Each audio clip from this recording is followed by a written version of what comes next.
Va bene così?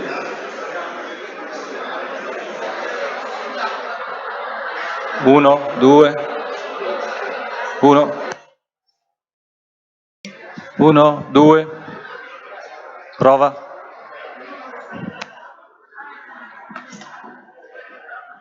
Prova, prova. Uno, due.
Mi senti?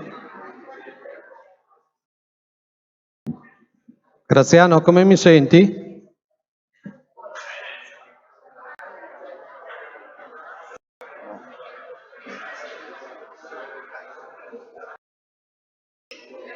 Fra un quarto d'ora iniziamo più o meno. Grazie.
Graziano.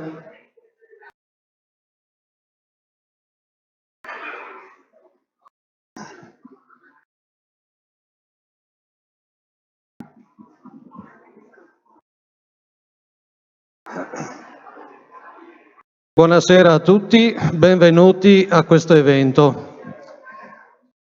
Questa serata è stata organizzata dall'Associazione Il Sicomoro, da Pandora TV con Alternativa, da Antimafia 2000 e per quel che riguarda noi di casa, Mandi dal CIL. Di nuovo grazie di essere qui, di essere numerosi nonostante il brutto tempo.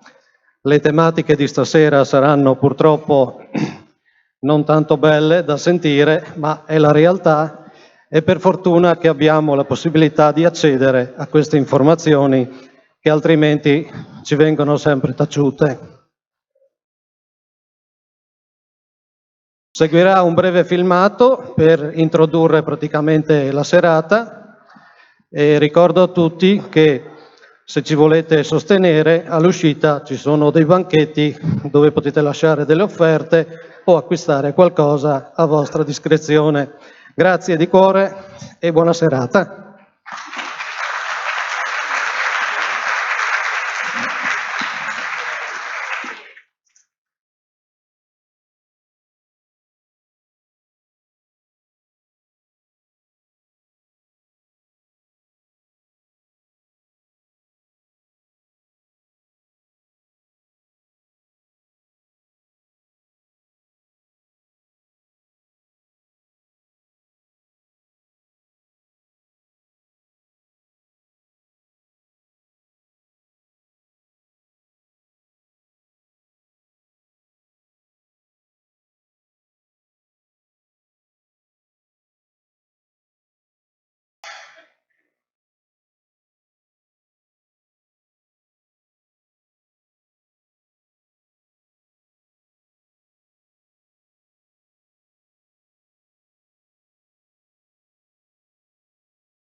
situazione in Ucraina continua a rimanere estremamente incerta e tesa. Можливо це в Європі чи ні? Отакі жахіття.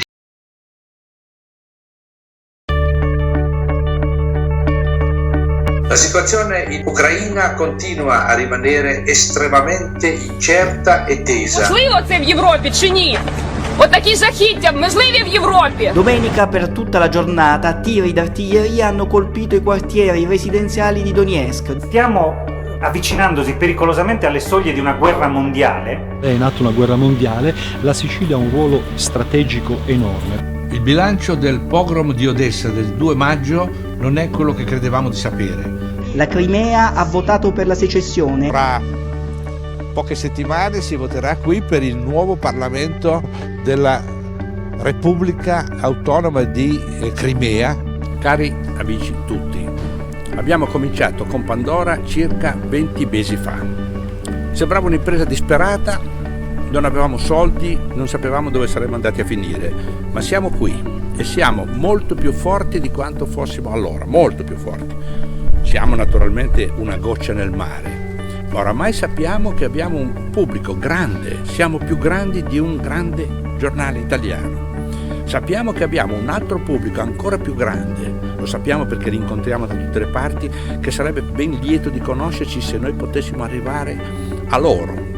E quindi il passaggio successivo è che dobbiamo guadagnare un'altra piattaforma, altre piattaforme, il digitale terrestre, il satellitare. Bisogna che ci riusciamo, naturalmente non ci possiamo riuscire da soli, perché questo richiederà soldi, richiederà impianto organizzativo, tutte cose che dobbiamo ancora costruire. Sono in corso bombardamenti indiscriminati lungo la striscia di Gaza e anche in Cisgiordania. È arrivata la notizia dell'abbattimento di un aereo di linea malaysiano, un Boeing 777. Dagli обломки я уже был за бугром, самолет взорвался и... Con tutta probabilità quasi nessuno saprà cosa è accaduto esattamente all'aereo di linea malaysiano. C'è un lasso di tempo in cui, se esistesse una diplomazia europea, questa diplomazia potrebbe intervenire. Io sono arrivato a Tallinn alle ore 12:45 in aereo, dove mi è stato comunicato che io ero stato in stato di fermo. E queste esercitazioni, queste iniziative della NATO mettono in pericolo la pace ed espongono prima di tutto l'Italia al pericolo di rappresaglie. L'altro grande episodio emblematico è il MUOS di Niscemi. Il MUOS è un sistema satellitare di controllo che gli Stati Uniti hanno installato in una loro base a Niscemi in Sicilia. Nel 1992 Washington sottolineava in un documento la fondamentale importanza di preservare la NATO quale canale della influenza e partecipazione statunitensi negli affari europei. Già questo sentimento di presa delle distanze da parte dell'Europa si sarebbe manifestato se gli USA nel tempo non avessero lavorato creando una casta di politici a loro fedeli. Non ci sarà alcuna discussione sul tema del rinnovo delle sanzioni economiche contro la Russia al vertice dell'Unione Europea del 17-18 dicembre. Abbiamo visto la diplomazia mettersi in moto durante la settimana. Cameron a Parigi, Putin a Teheran, insomma i leaders occidentali stanno cercando freneticamente di accordarsi su una politica coerente. E i media internazionali sono costretti, loro malgrado, a riconoscere che l'iniziativa sul complicatissimo scacchiere internazionale è nelle salde mani di Vladimir Putin. Однако блоковое мышление времен Холодной войны и стремление к освоению новых геополитических пространств у некоторых наших коллег все еще, к сожалению, доминирует. Un Sukhoi Su-24 Tenser dell'aviazione russa è stato battuto in Siria dalla Turchia mentre volava a un'altitudine di 6.000 metri. Assalamu alaikum. Ana al-i'lami al-yamani Ibrahim al-Daylami. Pace su di voi. Io sono Ibrahim Mohammad al-Duleimi, vostro collega e giornalista, direttore della TV Al-Masirah. Faccio un appello a tutti i giornalisti liberi del mondo, a tutte le organizzazioni dei diritti umani. Voglio chiedervi dove siete ora, di fronte a quel che succede nello Yemen da 11 mesi in qua. Salma, quindi, riassumendo, sarebbe stata liberata alcuni giorni fa dall'esercito siriano in avanzata. Una batosta colossale per Hillary Clinton. Questa guerrafondaia, questa rappresentante di Wall Street. Aerei americani hanno bombardato un campo di addestramento dello Stato islamico in Libia. Noi abbiamo bisogno di una televisione, perché solo così potremo parlare a milioni e milioni ogni giorno. E se succederanno cose come quella di questa notte, e temo purtroppo che succederanno anche qui, noi dobbiamo essere in grado di informare. Stiamo purtroppo entrando in una fase molto difficile della vita internazionale del nostro Paese. Credo che tutti sappiate che sta scoppiando una guerra grande, come avevamo previsto e come avevamo detto. Una grande guerra si sta delineando all'orizzonte. Siamo tra le poche fonti. في اليمن ثم الان تقرير خطر الحجم الخطر الايراني في الشام وفي سوريا، حكايه انه والله روسيا تريد دعم بشار، شخص واحد، انسان واحد، رجل واحد ومع مجموعه اشخاص في هذا النظام ويذبح الشعب السوري. لا، الجيش العربي السعودي لن يقف. اخي الكريم مكتوف الايتي، الجيش العربي السعودي هو يمثلنا نحن السعوديين. نعم. لماذا نحن نشتري هذه الصواريخ وهذه الطائرات وهذه؟ نحن لدينا قنبله نوويه من اكثر من سنتين، التجربه النوويه ربما تعمل خلال اسابيع. لماذا نحن نمتلك هذه الاسلحه؟ لماذا؟ ان لم يكن دفاعا عن الحق العربي ودفاعا عن الحق الاسلامي ودفاعا. اخي الكريم، السعوديه لا تريد الدخول في حرب. السعوديه اصبحت تمتلك قنبله نوويه. الشعب السوري نعم نمتلك القنبله النوويه. نعم بكل بساطه نعم نمتلك القنبله النوويه. هذا خبر عاجل على اول مره اسمعها. اخي الكريم، ليس خبر عاجل. القوى الكبرى تعرف ان يعني نحن كنا نقول انه اذا ايران قامت باعلان التجربه النوويه بوقاحه سوف تقوم المملكه العربيه السعوديه باعلان التجربه. لا مشكله، ولكن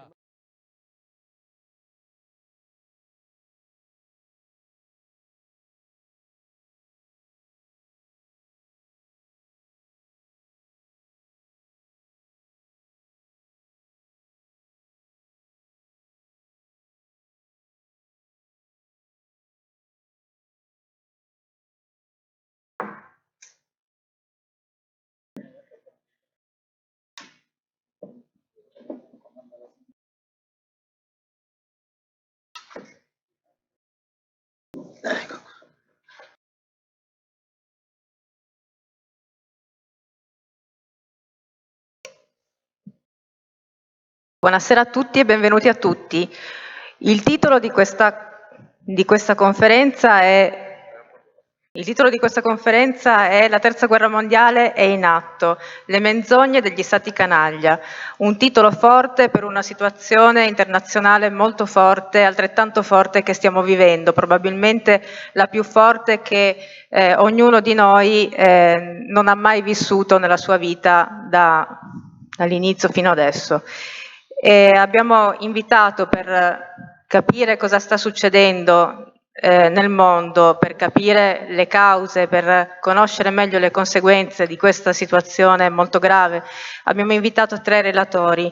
Abbiamo invitato Giulietto Chiesa, già corrispondente da Mosca per l'Unità e la Stampa e ora direttore di Pandora TV, una web TV, una piattaforma di informazione indipendente che per ora si vede appunto solamente nel web e che oggi oltretutto compie 2 anni di attività. Poi abbiamo con noi Gregorio Piccin, che è l'assessore di un comune qui vicino di Tremonti, che ha curato un saggio che trovate in vendita anche qui all'esterno, che si intitola Se dici guerra, basi militari, tecnologie e profitti, ed è autore di una proposta per la riforma dell'esercito.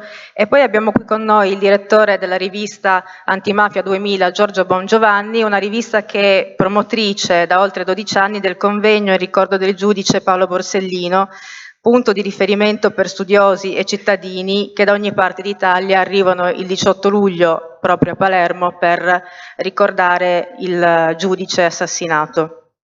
Vorremmo iniziare con Giulietto Chiesa, partendo dalla tregua in Siria che è in vigore da poche ore, alla luce delle immagini che abbiamo appena visto, ma soprattutto alla luce del recente viaggio che lui stesso ha fatto in Siria nella regione di Latakia, per capire insieme a lui cosa sta succedendo. Buonasera a tutti, intanto molti di voi si ricorderanno che sono già stato in questa sala bellissima, sono contento di riessere qui con voi, sebbene chi era in quella riunione che facemmo allora si ricorderà che le previsioni erano esattamente come le troviamo oggi, cioè rispetto ad allora il percorso verso la guerra ha proceduto a grandi passi e quindi non è una bella notizia perché quello che sta accadendo è di una gravità senza precedenti, nella storia del dopoguerra tutto intero. Dalla fine della seconda guerra mondiale non credo che ci sia mai stata una situazione così pericolosa. Cercherò di descriverla il più sinteticamente possibile, però dico subito che è una situazione di estremo allarme e la cosa che dovrebbe preoccupare tutti noi è che il pericolo non è confrontabile con la percezione che ne ha la gente. Questa è la prima cosa di cui dobbiamo essere preoccupati. Incombe su di noi un tremendo pericolo che io adesso vi descriverò, che non è quello di uno scontro militare tradizionale e la gran parte della popolazione non sa nulla di questo. Usciamo di qui, giriamo, saliamo sulle macchine, sui treni, tutto sembra normale, sembra che domani sarà come oggi, ma non è così. Non è così. E bisogna che lo sappiamo, perché le possibilità di evitare che quello che io adesso vi sto descrivendo accada derivano in gran parte dal fatto che la gente non si muove, accetta perché non sa ciò che sta accadendo. Ma prima di entrare nel merito voglio fare 2 parole sul filmato che avete appena visto qui. Pandora TV in questo momento, sebbene sia solo sul web, ma non è più neanche solo sul web, perché noi abbiamo già una lista importante, Margherita non l'ha detto, ma io vorrei che venisse ricordato, noi abbiamo già qualche decina di radio che riprendono i nostri comunicati, le nostre cronache, le nostre notizie, credo che qualcuno di voi le senta pure, anche nel Friuli, nel Veneto, eccetera. Decine di radio, abbiamo una decina di canali digitali terrestri territoriali che riprendono le nostre cronache. È molto importante questo perché appunto la gente deve sapere per potersi difendere e quindi questo è l'unico strumento di cui disponiamo per difenderci. Io faccio un cenno, avete sentito, a quello che stiamo cercando di fare. Vi annuncio che appena il governo italiano deciderà l'inizio della campagna di guerra in Libia, noi ci metteremo in streaming, come sta avvenendo adesso, mi ha detto Giorgio, siamo in streaming, cioè ci vedono praticamente in tutto il mondo, teoricamente si intende. Noi faremo una trasmissione streaming per cominciare il collegamento permanente con tutta l'Italia e chiederemo, come io chiedo questa sera, agli italiani di sollevarsi, uso questa parola, di sollevarsi contro l'entrata in guerra dell'Italia in Libia. Guardate che non sto dicendo delle cose qualunque, io sto dicendo che deve cominciare una protesta di massa contro l'entrata in guerra del nostro paese in Libia. È chiaro quello che sto dicendo? Il nostro governo sta decidendo che i nostri aerei, le nostre navi, i nostri soldati, sebbene mercenari, devono cominciare a combattere e a uccidere dall'altra riva del Mediterraneo. Non so se abbiamo chiaro il contesto. E non saremo soli. E si andrà a bombardare il Daesh, cioè il cosiddetto esercito islamico o le sue propagini libiche. Quindi questo è quello che vogliamo fare. Io chiedo che gli italiani si sollevino in ogni forma, non chiedo che uno si vada a incatenare da qualche parte, ma dovunque, compreso questo paese, dove siamo adesso, compresi i posti dove voi vivete, deve cominciare a informare la gente che noi stiamo entrando in guerra, perché le conseguenze saranno gravi anche per noi direttamente. Finora noi l'abbiamo scampata, finora, bene o male, l'abbiamo scampata. Siamo andati a fare la guerra in Afghanistan, qualche morto, anzi qualche settantina di morti, abbiamo fatto la guerra in Iraq, qualche morto, abbiamo fatto la guerra di Libia, un po' meno perché abbiamo solo bombardato, ma non penserete mica che finisca così, Se noi continuiamo a bombardare il resto del mondo, nel caso specifico la Libia, prima o dopo verranno a casa nostra. E verranno a casa nostra in modo molto più veloce di quello che immaginiamo. Quindi, 2 parole per Pandora. Non pensate che Pandora abbia dietro di sé un grande finanziatore, non c'è nessun grande finanziatore. I soldi che ci hanno consentito di fare Pandora sono venuti essenzialmente dalla gente che ha tirato fuori qualche lira.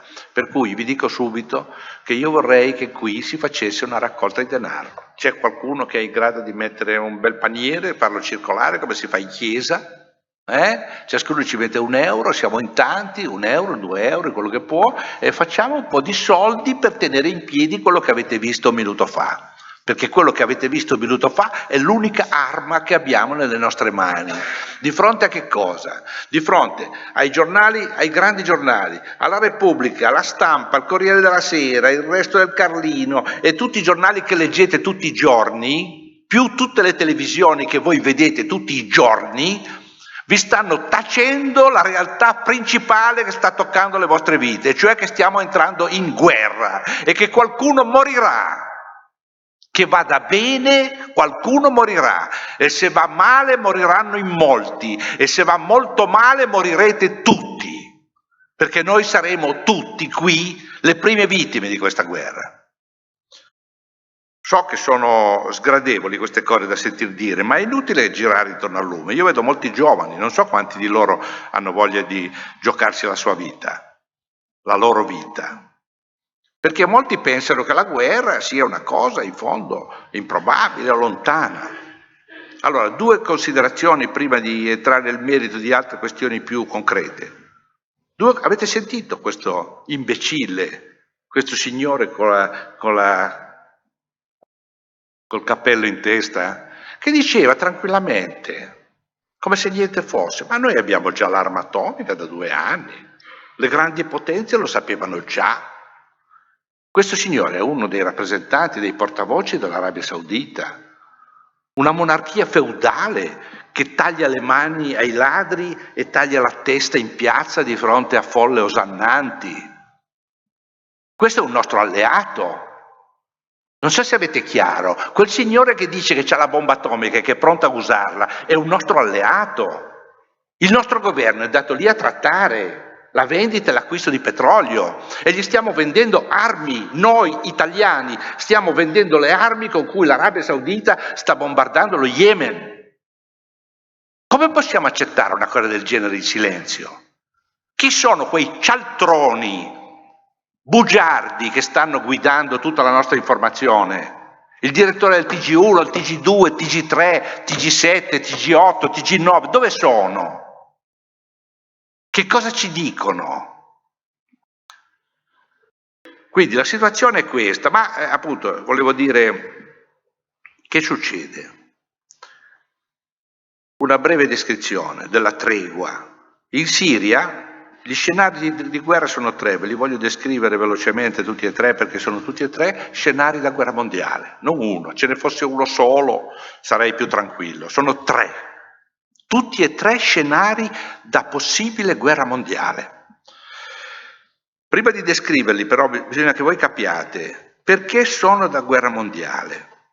Perché tutti e 3 questi scenari, adesso li sentirete uno per uno, prevedono uno scontro tra 2 potenze nucleari, la Russia e l'Occidente, la Russia e la NATO. Gli uni e gli altri sono dotati di armi nucleari. Allora, se c'è uno scontro diretto tra 2 detentori delle armi nucleari, il rischio è che un qualunque incidente di una certa dimensione, in uno stato come questo, in una situazione come questa, può facilmente degenerare in uno scontro più ampio. E lo scontro più ampio sarà nucleare. Se cominciano a partire i missili nucleari da una parte, sarà una guerra dove scoppieranno 10, 20, 30, 50 bombe atomiche nello spazio di pochi giorni sul territorio europeo, cioè da noi. Questo è lo scenario realistico. Quelli che sanno queste cose, che le studiano, lo sanno benissimo di cui sto parlando. È la gente normale che non lo sa, ma loro lo sanno, hanno già fatto i conti. Noi abbiamo 80 bombe atomiche in questo paese, abbiamo 100 basi militari americane in un modo o nell'altro. Io sono stato recentemente in Sicilia, gliel'ho ricordato ai nostri amici siciliani. Il primo missile che colpirà l'Italia sarà in Sicilia, nella base MUOS, perché è un grande centro di comando del nemico. Se vanno a colpire sui centri di comando, dove pensate che bombardino? In mare? Il secondo obiettivo sarà qui vicino, dove ci sono le basi militari da cui partono gli aerei. Questo è quello che succede. Cosa pensate? Che stanno scherzando? Non stanno mica scherzando. Quindi, adesso spiego meglio perché. In Siria hanno fatto la tregua. Perché hanno fatto la tregua? Da un lato Putin e dall'altro lato Obama.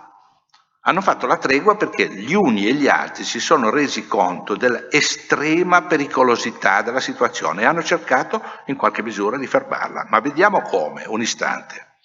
Da un lato Putin si è seduto al tavolo con Obama e gli ha detto: io controllo l'esercito regolare siriano di Bashar el-Assad. Io e Assad ci siamo messi d'accordo per un cessate il fuoco, quindi praticamente dalla parte russa c'è la volontà di interrompere i combattimenti. Dall'altra parte c'era seduto Obama e Kerry, il suo segretario di Stato.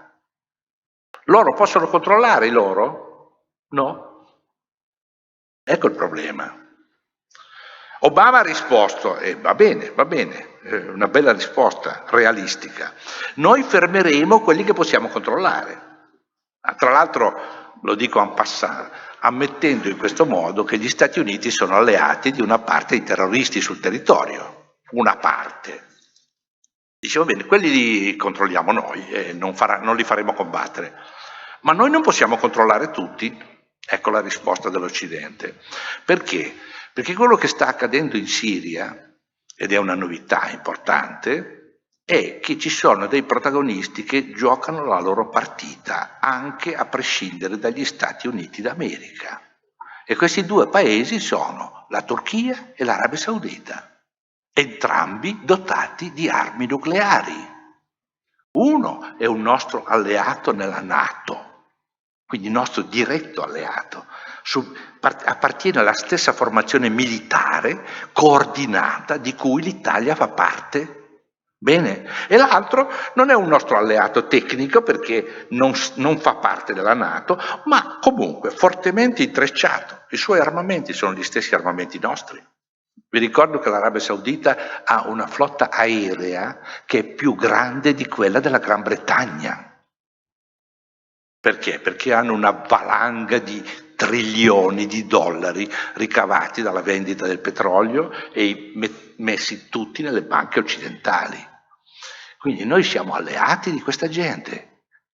E questa gente, Turchia e Arabia Saudita, hanno creato il terrorismo islamico.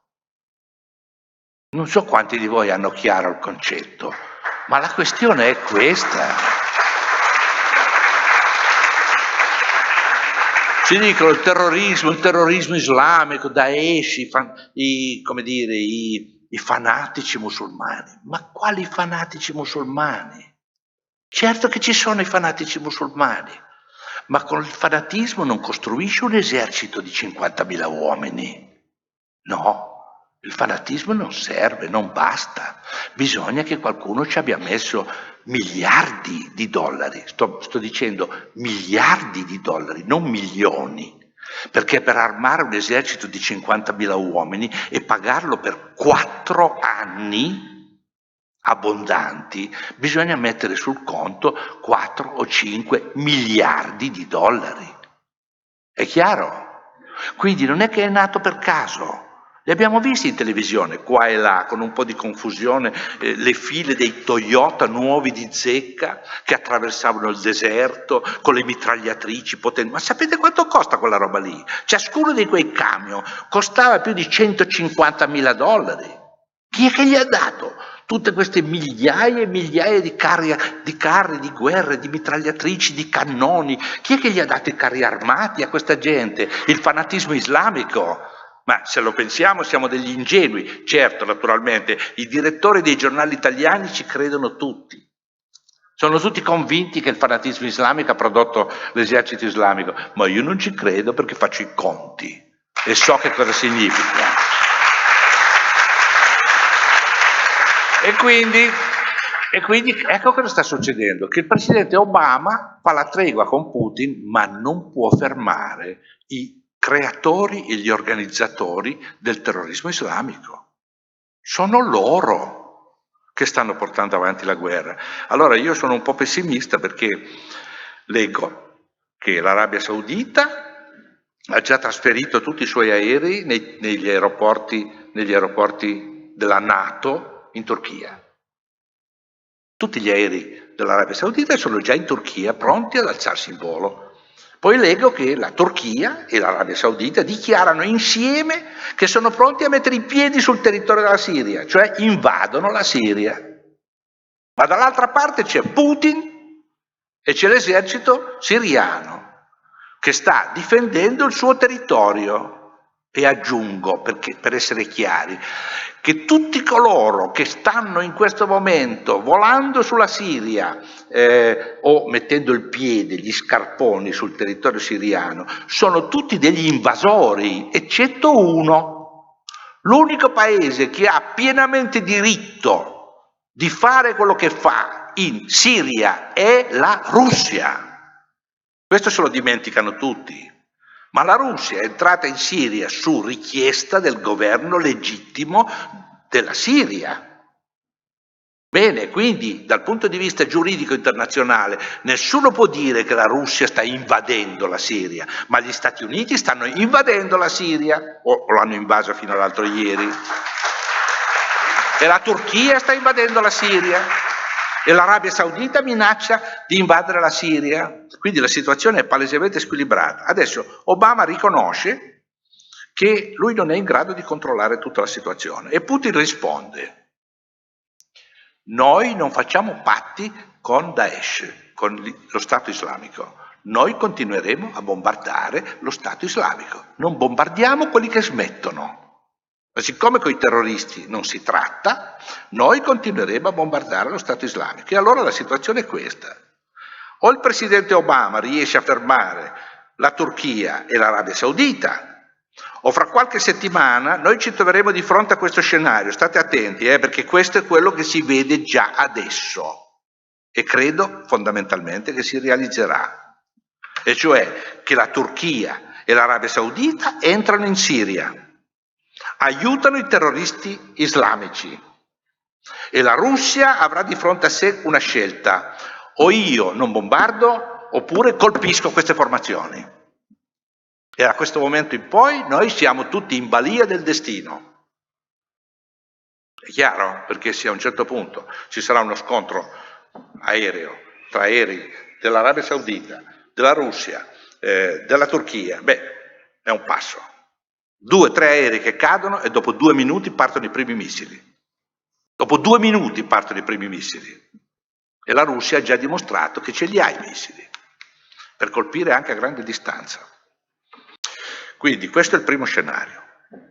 Dopodiché noi entriamo in guerra in Libia, in questo bel po' di situazione, sotto il comando americano, perché questa è la situazione. Noi andiamo in Libia a combattere. In realtà la signora Pinotti, che fa il nostro ministro della difesa, dice che noi saremo alla guida, ma non scherziamo davvero, la signora Pinotti è alla guida di qualcosa, mi fa ridere soltanto a pensarci. Lei e Renzi, cosa volete che sia una guida? Il comando è militare americano e saranno loro che fanno tutto. E quindi il pericolo è altissimo, perché ormai la Libia è a un passo da noi. Cosa possiamo sapere? Quali sono le armi che entreranno in gioco? Chi è che partecipa? Chi è che provoca? E poi c'è sempre il terrorismo sotto banco, che può essere messo in movimento in qualunque momento. Avete visto la Francia? 2 attentati terroristici in un solo anno. Non è mica uno scherzo neanche questo. Hanno detto l'estremismo islamico. Adesso vi annuncio, fra un mesetto uscirà il mio libro intitolato Putinfobia, in cui racconto un po' di cose sul terrorismo islamico di Parigi. Sia il Charlie Hebdo, sia l'attentato del 13 di novembre dell'anno scorso, entrambi sono operazioni dei servizi segreti occidentali.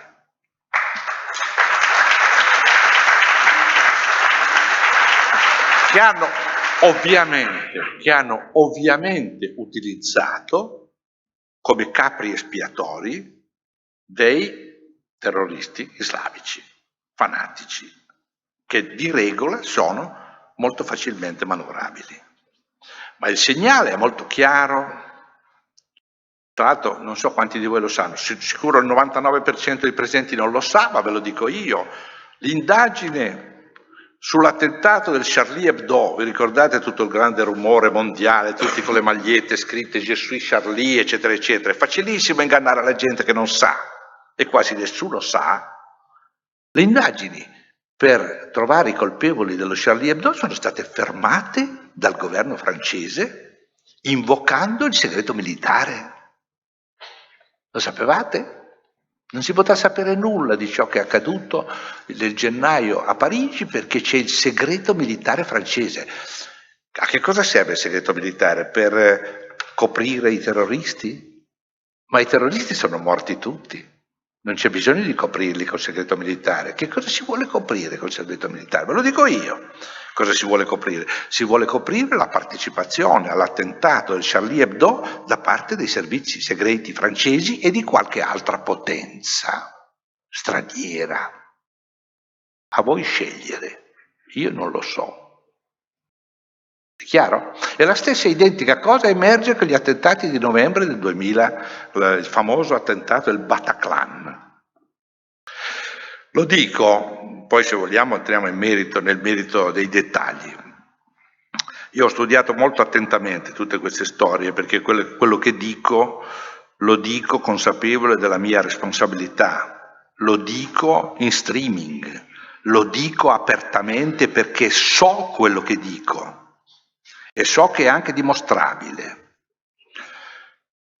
Molto importante capirlo, perché se capiamo questo, capiamo che potrebbe accadere anche a Roma, a Milano, a Venezia, in qualunque altro posto. E l'effetto sarà lo stesso, tutti grideranno al terrorista islamico e non vedranno chi è che organizza il terrorista islamico. Il Bataclan, il massacro del Bataclan, che c'è stato naturalmente, i morti ci sono. Il problema è di vedere chi li ha fatti questi morti. Quanti di voi lo sanno, ma magari anche qui difficile che qualcuno di voi lo sappia, perché nessuno l'ha ancora pubblicato, neanche io, ma lo farò tra poco. Di quello che è accaduto nel Bataclan, in quel luogo dove sono morte 80 persone circa, 89, non esiste una sola fotografia, o meglio, ne esiste una sola di fotografie. Sbalorditivo, no? C'è una sola fotografia di quello che è accaduto là dentro. Ma com'è possibile? C'erano quasi 1000 persone là dentro, tutte dotate di un telefonino cellulare che fa fotografie. Noi ormai vediamo fotografie di qualunque cosa al mondo. Io ho chiesto a decine degli amici di mio figlio, che sono ragazzi di 20 anni, 19, 20 anni, gli ho detto, ma voi ritenete possibile una cosa del genere, che di un evento di questo tipo non ci sia una sola fotografia? Ribadisco, non c'è che una sola fotografia. Poi la guardate se avete voglia di andare su Google la troverete con qualche fatica. Io ci ho impiegato un po' di giorni per arrivare a quella fotografia non censurata, perché ce n'è anche una non censurata, e capirete che c'è qualcosa di molto strano anche in quella unica fotografia. Ma lasciamo perdere il contenuto della unica fotografia, voglio dire che non è possibile che 1000 telefonini non abbiano fatto una fotografia. C'è qualche cosa che non funziona. Hanno sequestrato tutti i telefoni, non risulta. Mi sono informato anche su questo, non risulta che la polizia abbia sequestrato tutti i telefoni, anche se l'avesse fatto dopo 2 minuti tu fai la fotografia e dopo 2 minuti e 10 secondi la metti su YouTube. Non è così che è andata, non ci sono le fotografie. E come si fa a impedire a 1000 telefonini di fare fotografie tutte insieme? Chiedetevi questa domanda.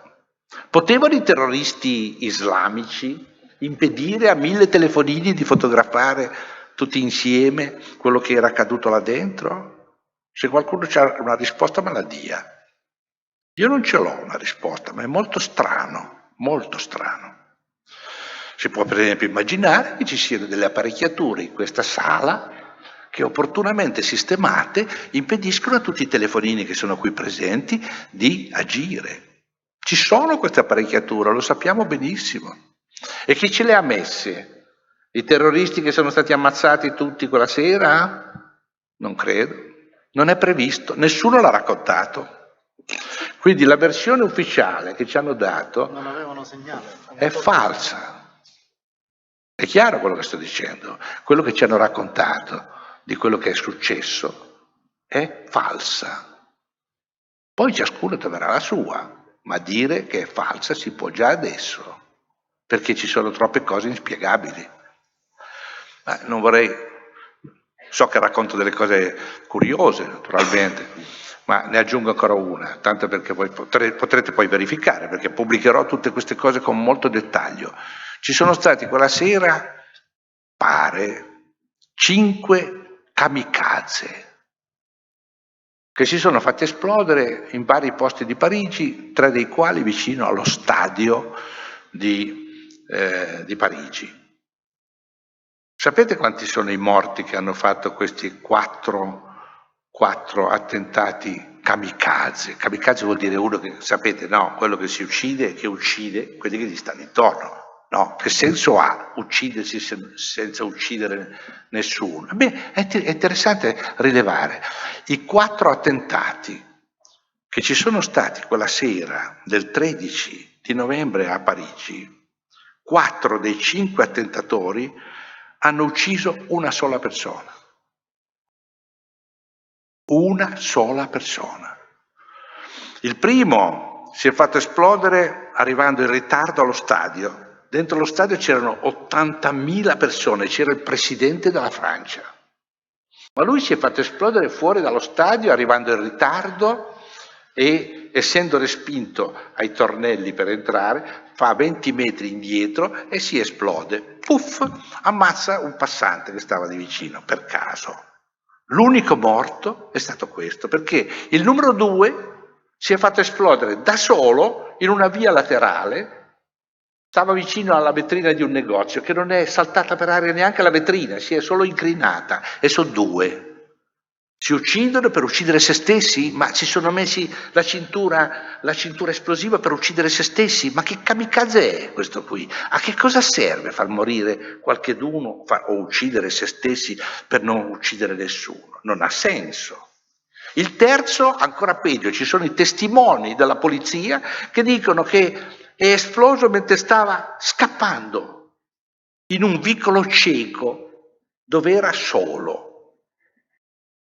Un kamikaze che si mette la cintura esplosiva per spararsi, per uccidersi in presenza di nessuno, anzi mentre stava scappando. Da che cosa scappava uno che sta per morire, che si uccide da solo?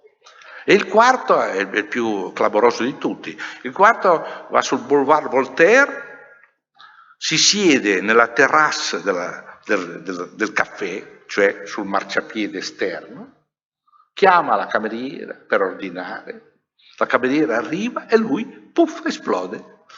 Non colpisce neanche la cameriera, che viene soltanto ferita e non muore. E quindi il risultato finale è che 4 kamikaze si uccidono per caso uccidendo un passante. Ma vi pare una cosa seria questa qua? Vi pare credibile? Non mi pare credibile. È solo il secondo elemento. Il terzo elemento è che tutti costoro erano tutti dei pregiudicati che erano già stati in galera, che erano stati arrestati ripetutamente dalla polizia, che erano quindi sotto controllo della polizia e dei servizi segreti. Come capite c'è un sacco di cose che non funzionano in questa versione, ma l'ho detto semplicemente perché teniate presente che quando succederà, se succederà anche dalle vostre parti, la prima cosa che dovete fare è non credete alle versioni della polizia. Prima cosa da fare, perché c'è qualche cosa che puzza dietro questi attentati dei cosiddetti terroristi islamici. Io per esempio sospetto che questi 4 kamikaze in realtà siano stati telecomandati e che qualcuno abbia fatto esplodere i telefonini che avevano in tasca e li ha uccisi, ma le cariche erano molto piccole e servivano per uccidere il kamikaze, ma non per uccidere nessuno. E probabilmente questi telefoni erano guidati da molto lontano. Dopo 2 mesi all'inizio di gennaio è uscita la notizia di qualcuno che ha detto che ormai è alto il sospetto che l'intera operazione sia stata guidata da Bruxelles. Da Bruxelles. Così si capisce perché non hanno ammazzato nessuno, perché quello che faceva scattare per aria gli esplosivi dei telefonini stava da un'altra parte, non sapeva dove erano i kamikaze in quel momento. Più o meno si erano messi d'accordo, non avevano detto niente, questi non sapevano neanche di avere i kamikaze, di avere in tasca un telefonino esplosivo e sono stati fatti saltare per aria da qualcun altro. Chi è questo qualcun altro? Non lo sappiamo. Nessuno ci ha detto dove stava il comando di questa operazione. Va bene, ma chiudo la parentesi. Secondo scenario di guerra. Il secondo scenario di guerra è l'Ucraina. L'avete visto qualche immagine. Mentre stiamo parlando in Ucraina si sta bombardando. Ci sono continui colpi di cannone che dalla parte dell'Ucraina vanno a finire sul Donbass. Rispondono anche dalla parte del Donbass, secondo me rispondono, è ovvio che rispondano. C'è una tregua instabilissima, come l'altra, e da una parte c'è l'esercito nazista del governo di Kiev e dall'altra parte ci sono 2 repubbliche che si stanno difendendo con i denti dal massacro a cui sono state sottoposte nel corso di 2 anni. Ma se fosse così sarebbe poco. La verità è che ai confini con la Polonia, tra Polonia e Ucraina, la Polonia ha già deciso di piazzare un esercito di 45.000 uomini pronti a intervenire in qualunque circostanza.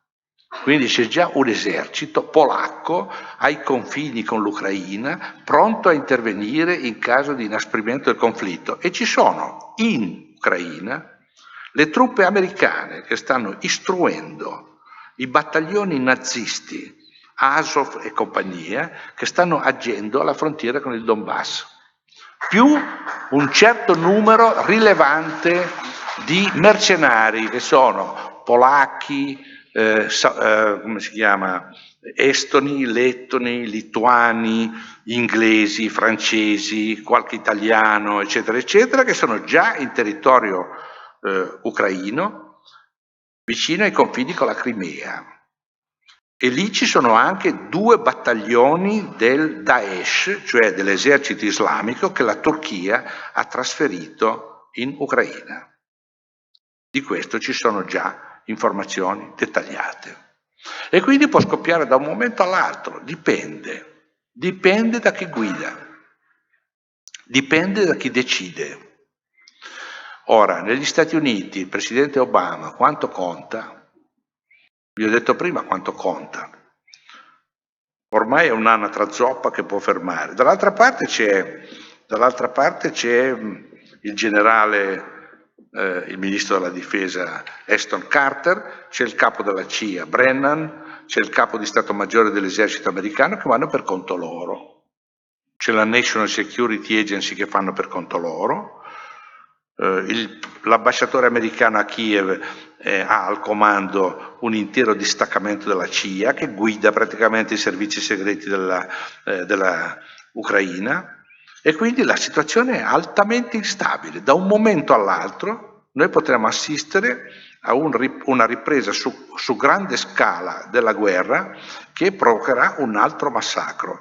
La Russia può consentire il massacro di altre decine di migliaia di civili nel Donbass? Io non credo. Non credo. Credo che sia invece molto probabile il contrario, che la Russia reagirà. E il terzo scenario è il più drammatico sotto un certo profilo possibile, perché noi abbiamo assistito nell'ultimo anno all'armamento massiccio da parte della NATO delle 3 repubbliche baltiche dalla Polonia, cioè Estonia, Lettonia, Lituania, che confinano direttamente con la Russia, più la Polonia che non confina con la Russia ma quasi, confina con la regione di Kaliningrado e basta, ma si stanno armando a tutto spiano con l'appoggio della NATO che li sta occupando. Quando dico l'appoggio della NATO dico anche l'appoggio nostro, perché lì ci sono anche gli aerei italiani che volano sui cieli del Baltico e che sono a stretto contatto di gomito con gli aerei russi. Quando dico che stiamo entrando in guerra dico anche questo. Bene, allora l'altro ieri il primo ministro della Lettonia ha dichiarato che il Parlamento lettone approvava una nuova legge che praticamente è l'inizio della mobilitazione generale. Perché? Perché temono una minaccia russa. Ora, questa è la prova provata del pericolo, perché non c'è nessuna minaccia russa contro il Baltico, nessuna. La Russia non ha nessuna idea, nessun piano, nessun progetto, nessuna voglia e nessun interesse ad attaccare il Baltico. Perché questi 3 paesi e la Polonia continuano a strillare che c'è una minaccia russa? Perché lì si sta preparando una grande provocazione, attraverso la quale immediatamente dare subito dopo la colpa alla Russia. Si preparano, strillando. Attenzione che arrivano i russi, attenzione che arrivano i russi. A un certo punto bisognerà che i russi siano in qualche modo presenti, no? E per esempio magari si farà cadere un aereo della NATO che cade magari in territorio russo per inerzia, e da lì si comincia la sarabanda. Ecco, quindi quando dico, e ho finito, vi ho detto abbastanza, quando dico che noi siamo in guerra dico questo: ci sono 3 scenari di guerra, di cui 2 direttamente in Europa, che possono coinvolgerci domani in uno scontro nucleare definitivo per la vita dell'Europa e per la vita di tutti noi. Questo spiega perché io ritengo che la questione principale, oltre a quella della mobilitazione contro la guerra italiana in Libia, è quello di far dire a tutti: fuori dalla NATO. Noi dobbiamo uscire dalla NATO il più presto possibile.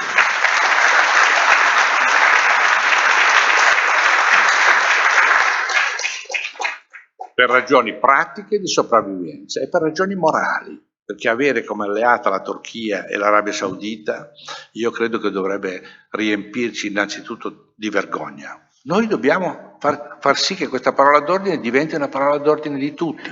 Bisogna che molti lo capiscano. Vi dico subito che molti non sanno neanche che cos'è la NATO, a che cosa serve, perché è stata costruita, perché noi siamo membri della NATO, eccetera, eccetera. Nessuno sa quali sono i suoi compiti, nessuno sa che noi non comandiamo niente lì dentro e che saremo trascinati in guerra per i capelli dagli Stati Uniti. Resta una grande domanda alla quale io qui non voglio rispondere, perché magari lo faranno gli altri oratori che mi seguono, ma la domanda è importante: perché tutto questo accade? Perché tutto questo accade? Perché adesso? È importante porsi questa domanda, perché 20 anni fa non poteva accadere, oggi accade, perché il mondo sta cambiando radicalmente. Allora io la spiego così, in una sola battuta. Gli Stati Uniti d'America ritengono di essere una nazione speciale, lo dicono, non è che lo dico io, lo dicono loro. La insostituibilità degli Stati Uniti d'America, L'unicità degli Stati Uniti d'America, la missione degli Stati Uniti d'America, qual è? È quella di diventare i padroni del mondo, lo dicono apertamente. Il XXI secolo deve essere il secolo americano, questa frase l'ha ripetuta anche Obama. Il XXI secolo, quello in cui noi siamo appena entrati, deve essere il secolo americano.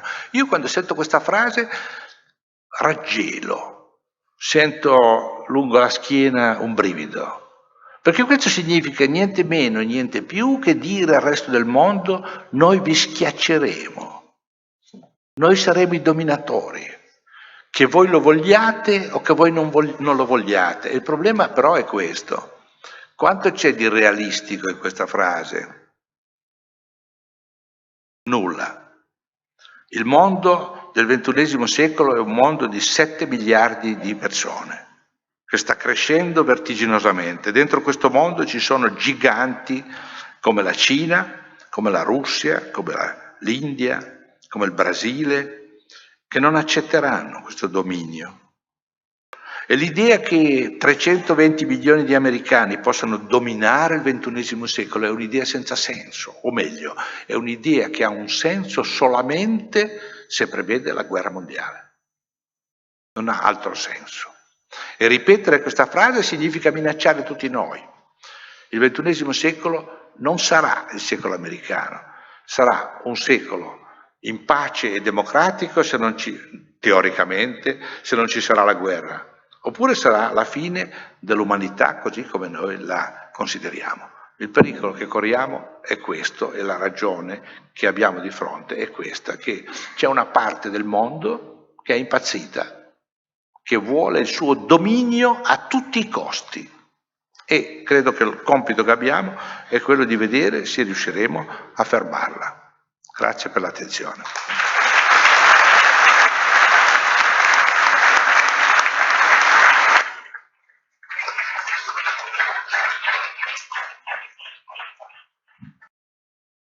Giulietto, forse noi abbiamo sbagliato qualcosa nel titolo e nel sottotitolo della conferenza, perché abbiamo riportato le menzogne degli stati canaglia, che sostanzialmente sono Turchia, Arabia Saudita e anche Qatar, mettiamoci pure, però probabilmente le più grandi menzogne ci vengono raccontate dai media.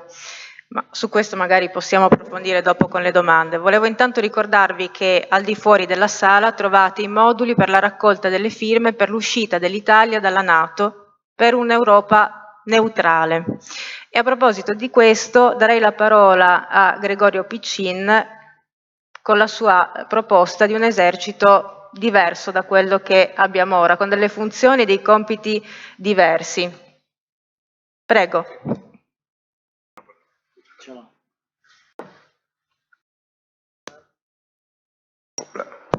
Buonasera a tutti. Allora, da quello insomma, dalle cose che ha detto Giulietto Chiesa poc'anzi, emerge abbastanza chiaramente, ma forse lo sapevamo anche senza che Giulietto approfondisse la questione, che la guerra comunque sia è un grandissimo e articolato processo produttivo. Sì, c'entra veramente poco con la dialettica violenza-non violenza la guerra, no? La guerra è fondamentalmente un grande business e con un fatturato che è secondo soltanto a quello dell'industria finanziaria o speculativa che dir si voglia. Allora capite bene poi che di conseguenza bisogna porsi il problema di chi è che domina in qualche modo il mercato mondiale, no? Perché poi alcune delle cose che ha detto Giulietto diventano anche abbastanza più chiare. Chi è che domina il mercato mondiale degli armamenti? Ebbene, per il 90% questo mercato è dominato dall'Occidente. Nello specifico il 60% dei sistemi d'arma venduti nel mondo sono di fattura statunitense e il 30% di fattura europea. Noi altri, con Finmeccanica, che è il nostro diciamo, comparto industriale militare di riferimento, siamo tra i primi 10 paesi produttori al mondo. Capite bene che diciamo, il potere, no, che normalmente si esprime quando si controllano flussi finanziari di questo tipo è evidente, e quindi risulta anche abbastanza chiaro che l'industria militare controlla la politica estera e militare dei paesi. Questo tra l'altro è storia vecchia, no? Lo diceva già Eisenhower, che fu prima generale e comandante in capo delle forze alleate in Europa e poi presidente degli Stati Uniti per 2 mandati. Fu proprio lui, alla fine del secondo mandato, all'atto di congedarsi dai suoi cittadini, a dichiarare l'enorme pericolo che il comparto militare industriale costituiva per la democrazia, in quanto di fatto si poneva come controllore della politica estera degli Stati Uniti. Dopo la fine della guerra fredda, i fatturati del comparto militare industriale rischiavano di collassare di brutto, perché in effetti, in linea del tutto teorica, con la fine dell'Unione Sovietica sarebbe potuta scoppiare la pace. Nel senso che, venuta meno la supposta minaccia, no, di un'invasione da parte dell'Unione Sovietica, la stessa NATO, che sorse fra l'altro preventivamente rispetto al patto di Varsavia, ma questa ci dilungheremo troppo, comunque la stessa NATO, in teoria, ripeto, in linea del tutto teorica, avrebbe dovuto perdere la sua funzione, lo scopo per cui in qualche modo era stata realizzata e concretizzata alla fine degli anni 40.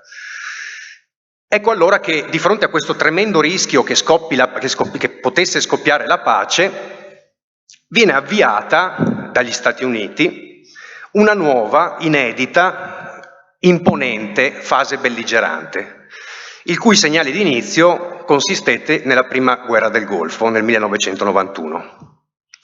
Guerra a cui partecipammo, e guerra che determinò appunto un cambio di prospettiva, no? Per il ricollocamento degli interessi strategici degli Stati Uniti, che a questo punto come dire, vedevano l'inedita occasione di presentarsi al mondo come l'unica superpotenza in grado appunto di estendere la sua influenza a livello globale. Quindi subito dopo quella guerra la NATO chiama a raccolta tutti i suoi partners e dichiara fondamentalmente la nuova strategia. Il mondo, cari alleati, dopo l'89 per noi è una grandissima prateria di interessi strategici da difendere in armi. Poiché chiaramente quello che sto dicendo ha un certo peso, preferirei lasciar parlare un generale statunitense, perché molto spesso, andando a cercare negli ambienti militari, si scopre che il politically correct o comunque le menzogne che coprono molto spesso la nostra politica belligerante cadono e i militari parlano chiaramente. Sentite le parole del generale in pensione Richard Hawley, un pezzo grosso, un membro del gruppo d'azione dei comandanti che agisce a supporto del progetto di revisione del quadriennale della difesa, un processo molto importante per cui le forze armate degli Stati Uniti periodicamente rinnovano, no, le proprie dottrine. Ebbene, questa dichiarazione appare nell'ottobre 2001 su Rivista Italiana Difesa, una rivista che a chi sia interessato consiglio di comprare, una rivista orrenda, fondamentalmente appunto pagata da Finmeccanica, però dove molto spesso si trovano chicche davvero interessanti rispetto agli scenari mondiali. Ebbene, Hawley dice: noi non combattiamo nel porto di New York, combattiamo da qualche altra parte. Il problema che si profila è perciò come garantire la costante capacità di proiettare il nostro potenziale bellico. Noi teniamo parecchie migliaia di soldati in posizioni avanzate in tutto il Pacifico, in Europa, in Medio Oriente, ovunque pensiamo che i nostri interessi siano o possano essere minacciati.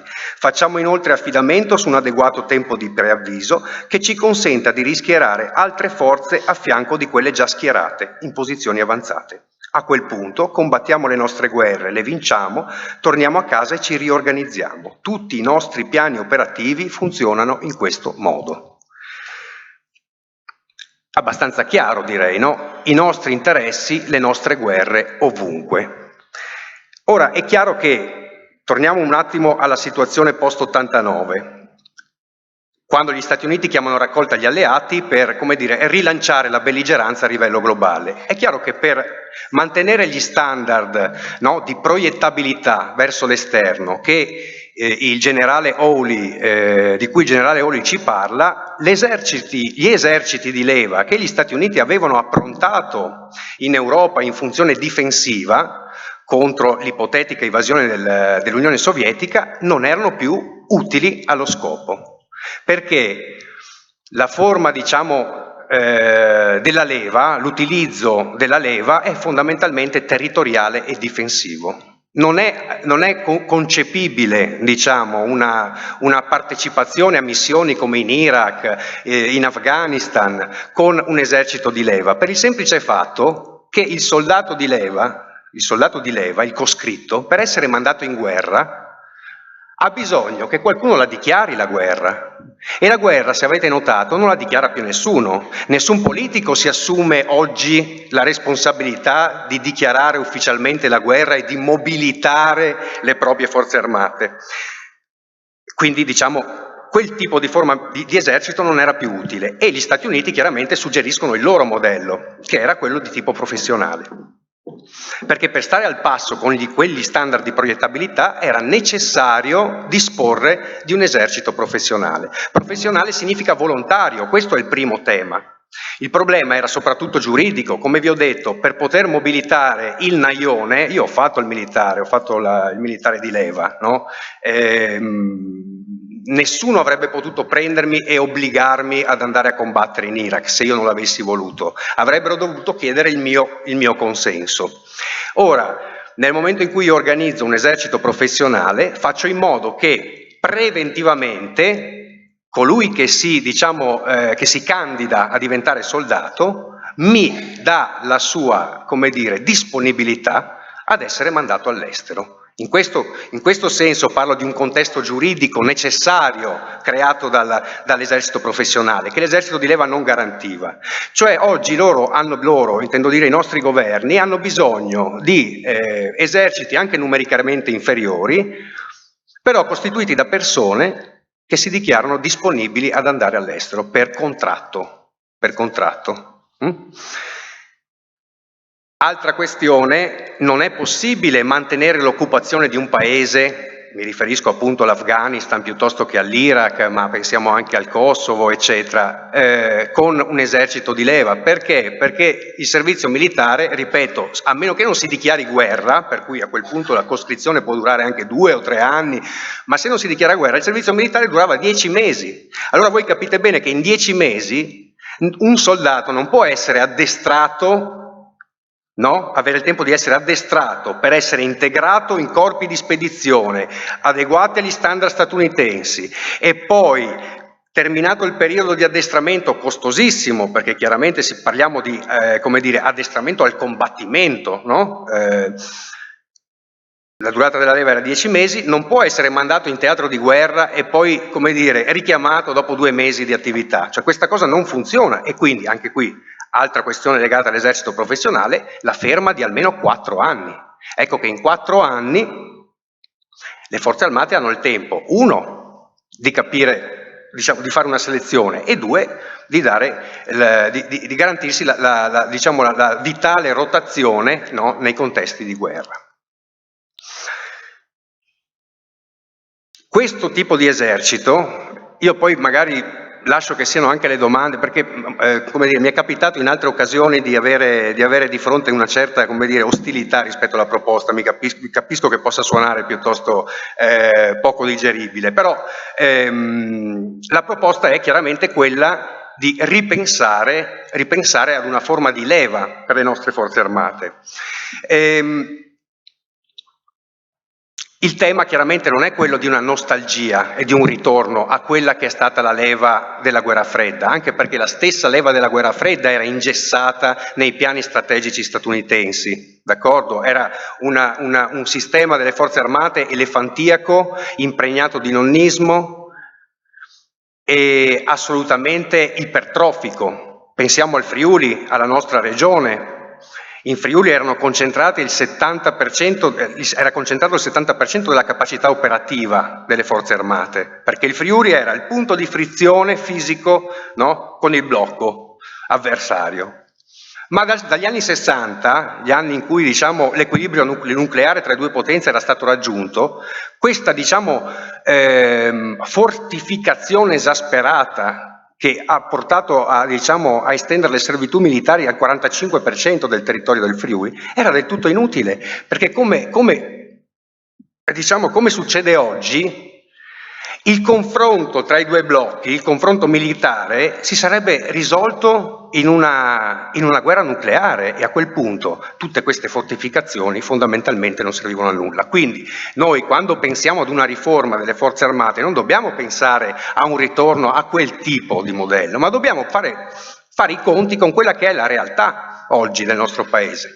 E la domanda è: quali sono le vere minacce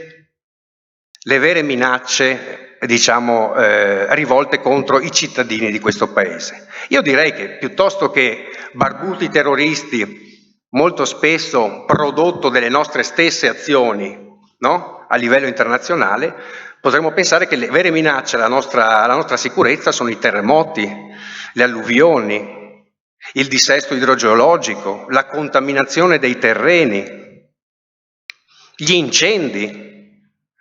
Bene, per tutta questa serie di eventualità e disastri che comunque si sono dati, si sono consumati sul nostro territorio e che si riproducono anno dopo anno in più punti del nostro territorio, noi assistiamo ad una inefficacia della protezione civile, e non per la mancanza di generosità dei volontari, ma perché è chiaramente una cosa che viene lasciata molto a margine, no? dai grandi progetti dei governi che si sono susseguiti. E due, l'assoluta inutilità delle forze armate. Perché? Perché la macchina delle forze armate oggi è una macchina pensata per essere proiettata, che non conosce minimamente il territorio su cui sta, non ha né l'addestramento, né la capacità, né le macchine che potrebbero essere utilizzate in questi casi. E io vorrei, anche qui, restando in territorio friulano, giusto per fare un parallelo, ricordare che cosa sono state le forze armate per i friulani nel post-terremoto. Forse quello è stato l'unico momento in cui quella elefantiaca organizzazione inutile, no, creata per resistere a un'ipotetica invasione, ha dimostrato tutto il suo senso.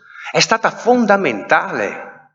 Cioè, senza la logistica, senza le macchine, senza i soldati di leva che si sono succeduti nel rimuovere macerie, noi avremmo avuto veramente grosse difficoltà a venirne fuori. E facciamo un parallelo con il terremoto dell'Aquila, dove nel frattempo la leva non c'era più e c'era già l'esercito professionale. E provate a chiedere agli aquilani che ricordo hanno delle forze armate. L'unica funzione, e anche questo è paradigmatico e vorrei che ci si riflettesse molto sopra, l'unica funzione che hanno avuto le forze armate in quel caso è stata la gestione della cattività dei terremotati dentro ai campi, alle tendopoli che erano state preposte per tenerli lontani dal centro. Ecco. Allora, una riforma delle forze armate che vada nel senso di un ritorno alla leva, aperta a donne e a uomini, ripristinando l'obiezione di coscienza, no? Ma dove, la logistica, l'organizzazione, l'addestramento, le stesse esercitazioni non siano più rivolte alla compatibilità con gli standard statunitensi NATO per andare in giro per il mondo a creare disastri, a destabilizzare, ma siano concentrate invece magari in esercitazioni congiunte con la protezione civile, per fare fronte a quelli che saranno i veri problemi legati al caos climatico, i veri problemi se non passano gli scenari chiaramente che descriveva Giulietto, perché in quel caso oltre al caos climatico si aggiungerà anche l'inverno nucleare, d'accordo? Però immaginare una riforma che vada in questo senso renderebbe le nostre forze armate strutturalmente inefficaci e inutili in ambito NATO, perché gli standard NATO, ripeto, sono proiettabilità, tecnologie di punta basate su macchine di tipo offensivo, F-35, droni, portaerei, digitalizzazione del campo di battaglia e quant'altro. Tutta sta roba non servirebbe a questa nuova ipotetica, diciamo, organizzazione delle forze armate. Quindi dicevo,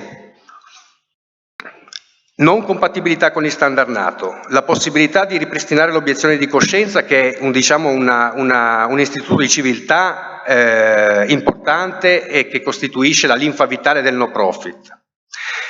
Consentirebbe di ripensare e ridare un senso a Finmeccanica, che vorrei ricordare nel corso degli ultimi 20 anni, attraverso il suo management governativo, ha sistematicamente dismesso tutti i pezzi, le leve strategiche indispensabili per ripensare una conversione energetica dei trasporti del nostro Paese, puntando sulle tecnologie di punta. Quindi una diversa forma delle forze armate permetterebbe a Finmeccanica di ripensare la sua politica industriale e soprattutto imporrebbe al nostro Paese di ripensare la sua politica estera, quindi non più difesa in armi, come diceva il generale Hawley, degli nostri interessi strategici, delle nostre linee di rifornimento, ma piuttosto cooperazione strategica, uno sviluppo che possa creare stabilità e non destabilizzare. Un discorso di questo tipo chiaramente richiede un approccio multidisciplinare organico e sicuramente è tutto interno alla convinzione che dalla NATO bisogna assolutamente uscire, perché senza questo passaggio il nostro Paese non potrà mai recuperare la sua sovranità democratica e nazionale. Vi ringrazio.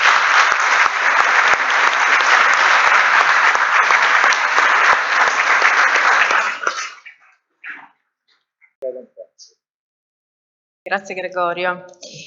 Vorrei innanzitutto ricordare l'ultimo saggio di Giulietto Chiesa, È arrivata la bufera, che nelle prossime settimane uscirà in un'edizione rinnovata dove potrete trovare il racconto più dettagliato dei fatti di Parigi, degli attentati terroristici di Parigi dell'anno scorso. È arrivata la bufera, edizioni PM. Abbiamo parlato quindi di riforma delle forze armate, abbiamo parlato di guerra, di scenari di guerra già esistenti, però per fare le guerre servono anche soldi oltre che le armi da qualche parte devono arrivare e quindi parliamo con Giorgio Bongiovanni della connessione con le organizzazioni criminali. Sì. Buonasera a tutti e grazie dell'invito.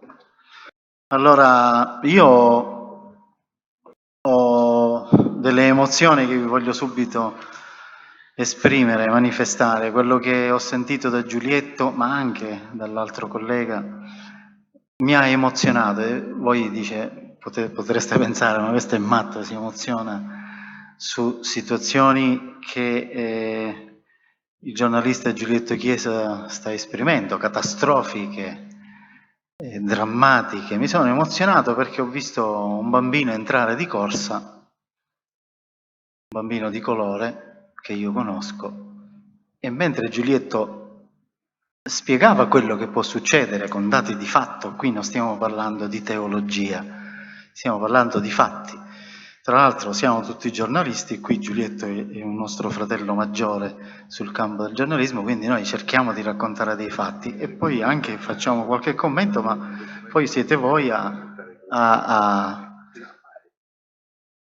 avere discernimento e trarre delle conclusioni. Quel bambino, correndo mentre Giulietto parlava, ho detto, ma se dovesse accadere veramente tutto quello che si sta sullo scenario mondiale che si sta preparando, quel bambino non avrà un futuro. Io ho 53 anni, non sono più giovane e mia mamma non è più giovane. Un certo futuro nel bene e nel male lo abbiamo avuto, siamo stati cresciuti. Alla fine non ci è mancato niente. Invece quel bambino non avrà futuro. Allora noi dobbiamo essere molto seri e cercare di capire che cosa possiamo fare. Tanto cercherò di rispondere alla tua domanda. Scusa la mia espressione emozionale, però siccome ci credo a quello che sta dicendo Giulietto Chiesa, perché i fatti stanno dimostrando questo, ho cercato di abbinare questa emozione con quel bambino che è entrato. Allora, noi in questo momento la situazione italiana, state attenti, in Italia non c'è stato un attentato, tra virgolette, terroristico dell'Islam. Sono d'accordo che le organizzazioni terroristiche nella maggioranza dei casi, nel caso dell'ISIS, sono delle organizzazioni finanziate sicuramente da stati, da nazioni. Non sto a ripetere quello che ha detto Giulietto, ma sono d'accordo. Però perché in Italia non c'è stato un attentato? Allora, le risposte a questa domanda sono varie, ve ne do alcune. Non sono possessore della verità, cerco di andarci per logica basandomi su fatti. Forse perché l'Italia è prona completamente a tutte le scelte degli Stati Uniti d'America, quindi non ha bisogno in questo momento di una strategia della tensione? Può essere. Però mi faccio delle domande. È uscito su tutti i giornali il fatto che la NSA controllava i telefoni del nostro governo, quelli di Silvio Berlusconi, non so che cosa poteva controllare, comunque controllava le telefonate del nostro governo. A protesta, pseudo protesta del governo Renzi, l'ambasciatore americano pare che abbia risposto: noi lo facciamo quando ci pare e perché abbiamo dei motivi seri per farlo. Ora, se non è se questa risposta è vera, se non è una delle prove che noi siamo una colonia americana, il 51esimo Stato americano, io non so che cosa andare a cercare ancora per capire che noi siamo una specie di colonia americana, perché è violazione, è un delitto anche penale violare i segreti, entrare nelle telefonate private. Ma voi vi immaginate se una notizia di questo genere fosse uscita ai tempi di Berlinguer? Che cosa avrebbe provocato se ci fossero state proteste? Invece non è successo niente. Non c'è opposizione nel nostro paese, c'è una forse parvenza di opposizione per quanto riguarda il Movimento 5 Stelle, ma queste sono notizie aberranti. Quindi perché non accadono attentati nel nostro paese? Un'altra motivazione può essere, è quella che io credo di più, perché nel nostro paese ci sono le organizzazioni criminali le più potenti del mondo occidentale. Quindi voi separate il mondo Oriente, dalla Jugoslavia, Russia fino all'estremo Oriente e Italia fino all'estremo Occidente, quindi fino all'ultimo paese dell'estremo Occidente. Le organizzazioni criminali più potenti e più ricche del mondo sono purtroppo le nostre, cioè l''ndrangheta, l'organizzazione criminale siciliana, la Cosa Nostra, l'organizzazione criminale, cioè l''ndrangheta calabrese, Cosa Nostra siciliana e la Camorra napoletana. La Sacra Corona Unita, quella pugliese, è di fatto, tra virgolette, una piccola organizzazione, non è ricca, potente, ma non è ricca.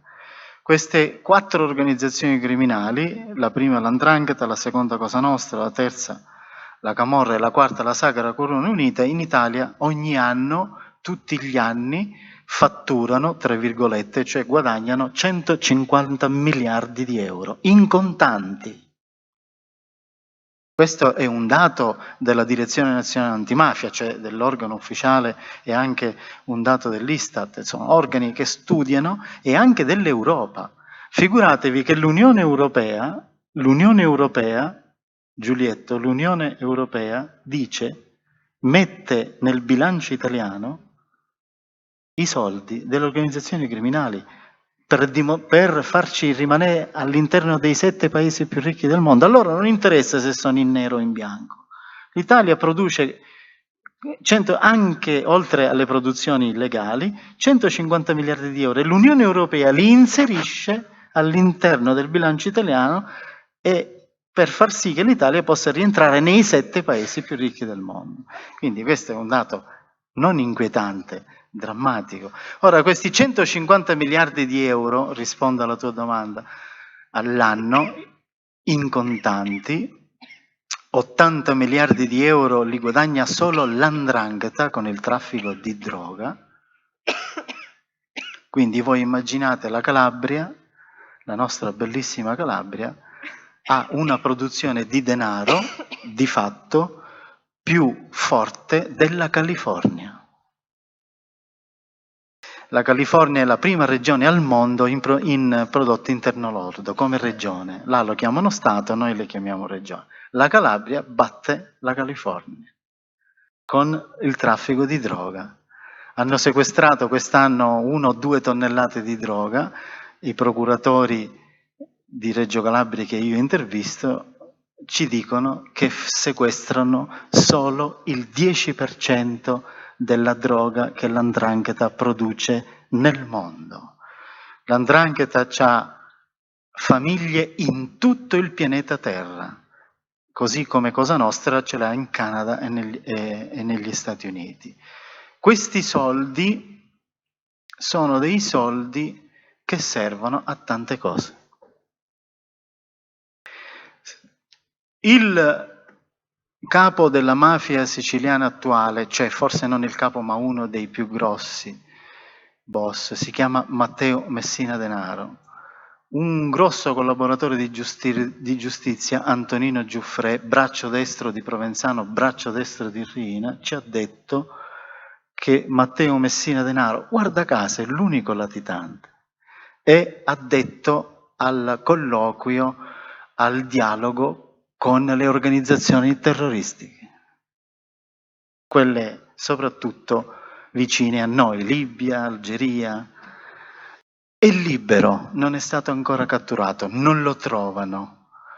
Questo stesso boss ha dichiarato, secondo le dichiarazioni di un altro collaboratore di giustizia importante che si chiama Vincenzo Galatolo,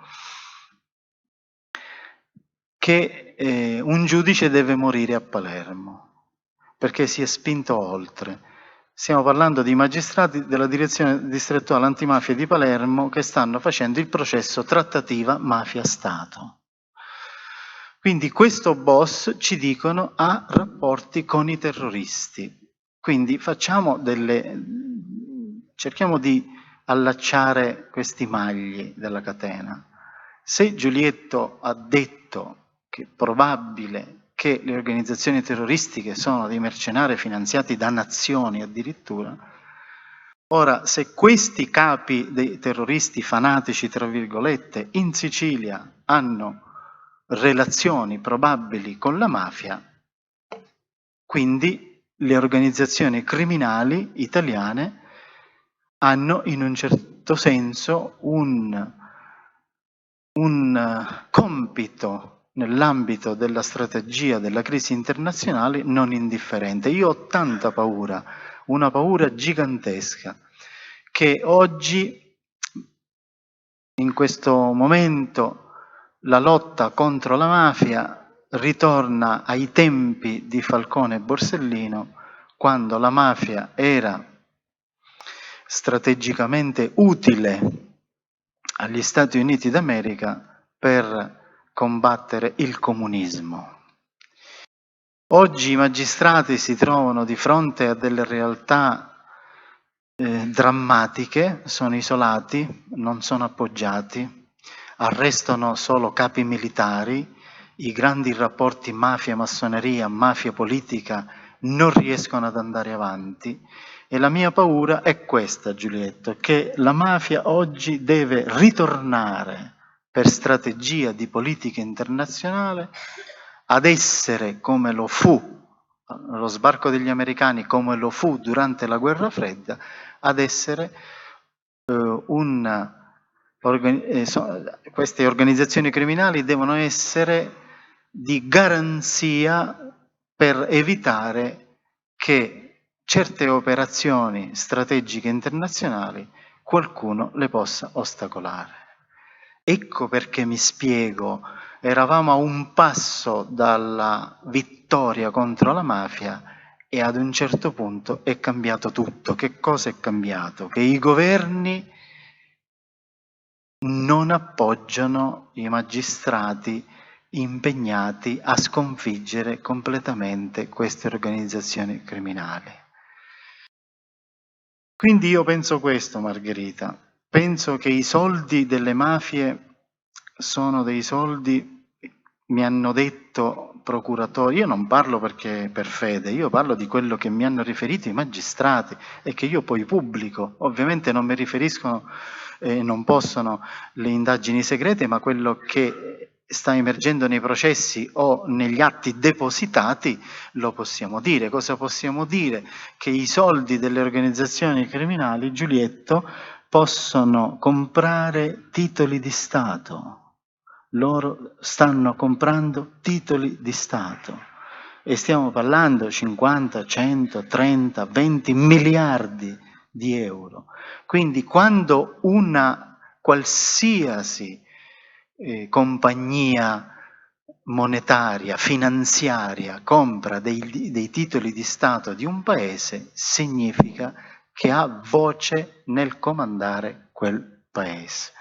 Le organizzazioni criminali hanno nelle mani Messico, Colombia, Bolivia, Ecuador, Argentina, Uruguay, cioè loro lì fanno passare tonnellate di droga e i governi non vedono, arrestano capi militari, ma ce ne sono altri. In sostanza questo flusso gigantesco di denaro non si sa dove va a finire e in qualche indagine si scopre che gli stessi canali di flussi finanziari che girano per il mondo delle organizzazioni criminali che soprattutto comprano e vendono droga, anzi producono e vendono droga, prima la compravano e poi la vendevano, adesso la producono loro stessi. La nostra mafia italiana ha milioni di ettari in Colombia, in Bolivia, cioè sono nostre, sono loro, i proprietari sono loro. Gli stessi canali dei soldi, 150 miliardi di euro l'anno, sono gli stessi canali che usano quelli che sono stati trovati, le organizzazioni terroristiche, le stesse banche, le stesse finanziarie, gli stessi broker. Quindi se i soldi che l'Arabia Saudita ipoteticamente, come dice Giulietto, io ci credo, ha dato alle organizzazioni terroristiche dell'ISIS, del fantomatico ISIS, usa delle banche occidentali. Le stesse banche, gli stessi broker sono usati dalle organizzazioni criminali mafiose. Ci deve essere un motivo, io non so tutto, però mi faccio delle domande. Un'altra grande, purtroppo, verità che voi dovete sapere è questa, che questi soldi, quindi pensate il potere che hanno queste organizzazioni criminali. Voi siete abituati a vedere Totò Riina che fa ridere, che non sa parlare in italiano o che non sa nemmeno firmare. Però questi grandi generali delle organizzazioni criminali sono stati garanzia per certi poteri. Se parlasse Riina andrebbe al manicomio o lo ucciderebbero subito, perché i rapporti che ha avuto lui li ha avuti con alte istituzioni del nostro Stato, oltre che a logge segrete, massonerie e banche. Se voi fate un calcolo, è stato fatto dal Sole 24 Ore, quindi un giornale che è al di sopra di ogni sospetto, nel senso che dovrebbe fare l'interesse dei miliardari, ma in questo caso ha scritto un collega giornalista un bellissimo articolo. Spiega che i soldi, questi 150 miliardi che le mafie guadagnano ogni anno, se tu li moltiplichi per 4, 5, 6 anni, arrivi a una somma indecifrabile e se volessero loro potrebbero comprare, potenzialmente ovviamente, teoricamente, ma immaginate se fosse vero, potrebbero comprare tutte le 180 compagnie italiane che sono dentro la borsa di Milano, cioè loro le comprano tutte, possono acquistare tutte le azioni dalla Fiat fino all'ultima azienda di Palermo, magari quotata in borsa, insieme. Quindi Questo che cosa significa?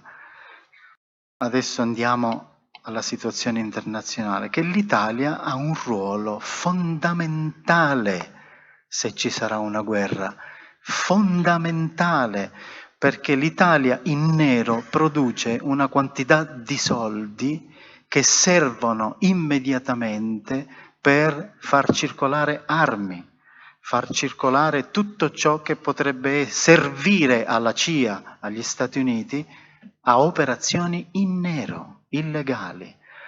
Quindi la mia paura, Margherita, è che io che sono impegnata a Palermo, è che le organizzazioni criminali purtroppo hanno delle anomalie di alcuni giudici che gli vanno contro, ma che hanno lo Stato italiano perché sottomesso come colonia agli Stati Uniti d'America, e potrebbe essere, io non lo so, ma ho paura di questo, che c'è una nuova direttiva politica.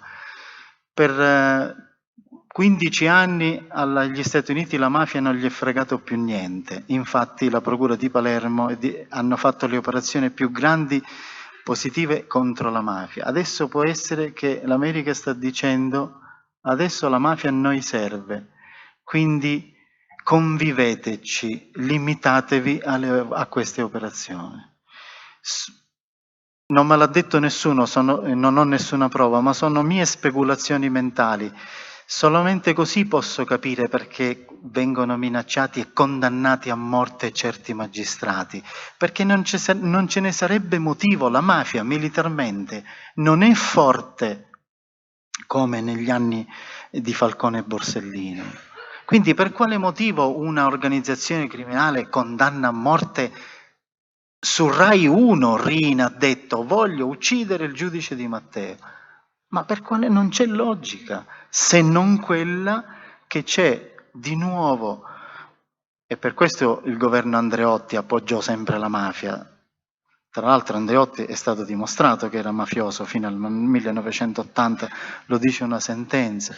Quindi ho paura che d'oltreoceano vogliono che le nostre organizzazioni criminali vengano perlomeno limitate, ma non annientate, perché se ci sarà una guerra mondiale, spero di no, possono essere utili a delle operazioni assolutamente illegali, semmai una guerra illegale, comunque tutto illegale, a delle operazioni per arrivare a certi obiettivi. Questo è quello che penso. Quindi noi dobbiamo, come ha detto Giulietto, sollevarci.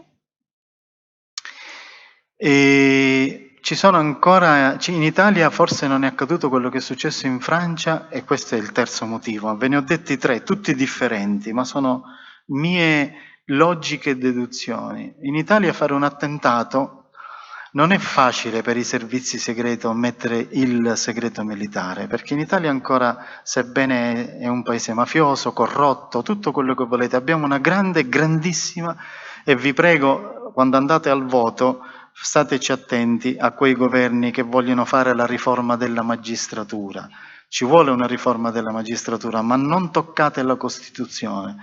Ancora in Italia il pubblico ministero è indipendente. Significa che se mettono una bomba a Venezia, a Roma, il pubblico ministero di turno prende le indagini e se ne frega dei servizi segreti, se ne frega della polizia, perché ha una sua polizia giudiziaria. Cioè il pubblico ministero comanda una sua polizia giudiziaria, non è la polizia qualunque, è una polizia che si sceglie il pubblico ministero. È come che io scelgo Giulietto, Margherita e mi fanno da poliziotti, riferiscono solo a me.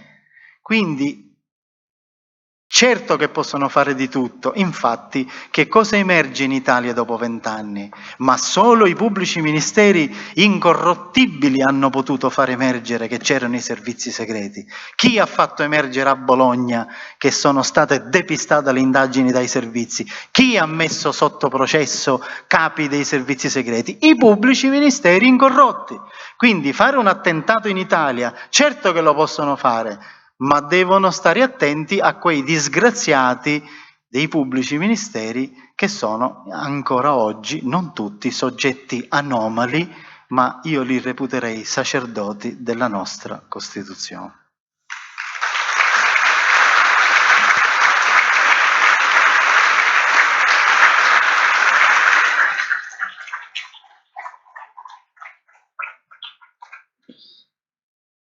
Grazie a Giorgio Bongiovanni e adesso possiamo aprire il dibattito con le domande dal pubblico.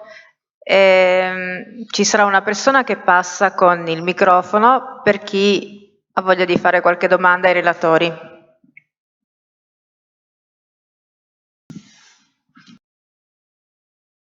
Potete alzare la mano, alzarvi in piedi.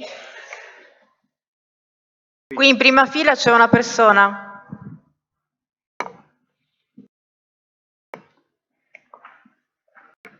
Arriva il microfono. Sta arrivando il microfono. È notizia di un paio di giorni fa di un gesto molto simbolico accaduto negli Stati Uniti. 13 aquile calve trovate uccise nel Maryland. E vorrei che lei mi dica, se ne sa qualcosa, se pensa di potermi rispondere, Giulietto Chiesa, se il fronte degli Stati Uniti fra, diciamo così, schieramenti massonici opposti, come ci ha detto Gioele Magaldi, è in qualche modo lacerato o compatto. Ripeto l'episodio: 13 aquile calve trovate stranamente uccise qualche giorno dopo la morte del giudice Scalia negli Stati Uniti. Cioè potrebbe essere un segnale di lacerazione del fronte guerrafondaio dei neoconservatori. Dunque, intanto io non so niente di questa notizia, però la ritengo una delle migliaia di questioni che non sono risolvibili e come tale non è importante, secondo me. È piena di leggende metropolitane, tutte da verificare, così come quella del giudice Scalia e così via discorrendo. Io non credo a tutta questa, come dire, serie di leggende metropolitane che popolano il web, ma che sono in gran parte verificata, diffuse da servizi di controinformazione, di disinformazione, di distorsione dell'opinione pubblica internazionale. Invito a non prestare attenzione a queste notizie, che sono tutte inverificabili e che distraggono l'attenzione dai problemi che invece sono verificabilissimi, sono quelli che vi ho raccontato io, che sono quelli della guerra. Questa è la mia opinione.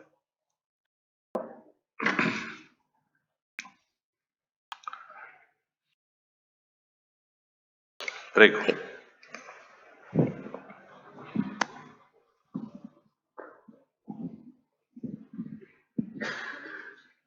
Volevo ricollegarmi un attimo a quanto detto dal signore lì a capotavola, che non mi ricordo il cognome, non l'ho capito.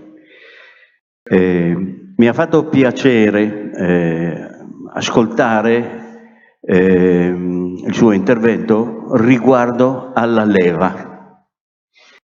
Problema che mi ha sempre provocato degli scontri anche con persone con le quali condividevo le idee, l'orientamento politico. Noi siamo contro gli eserciti, essere contro la guerra, contro gli eserciti, è ovvio. Ma se questi purtroppo ci devono essere di leva, perché la loro funzione deve essere quella che lei ha sottolineato. E credo che in Friuli, no? Dove stiamo andando verso la data del 6 maggio, appunto, che ricorda il terremoto e il contributo che hanno dato i giovani di leva nel pronto intervento, nella ricostruzione. Credo che noi dovremmo ribadire questo concetto. L'esercito di leva.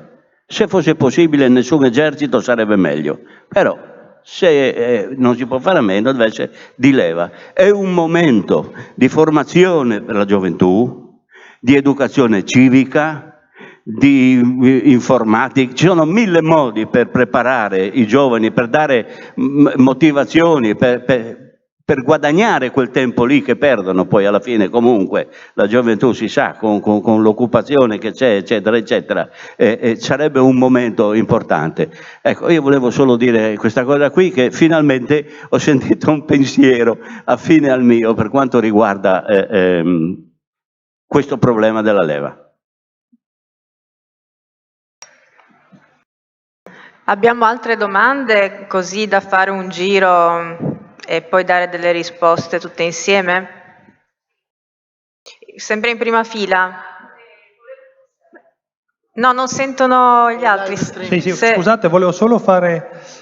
ci sono due auto che disturbano, che dovrebbero essere spostate. È una C3 e una C4, una bianca e una metallizzata. Uno l'abbiamo beccato.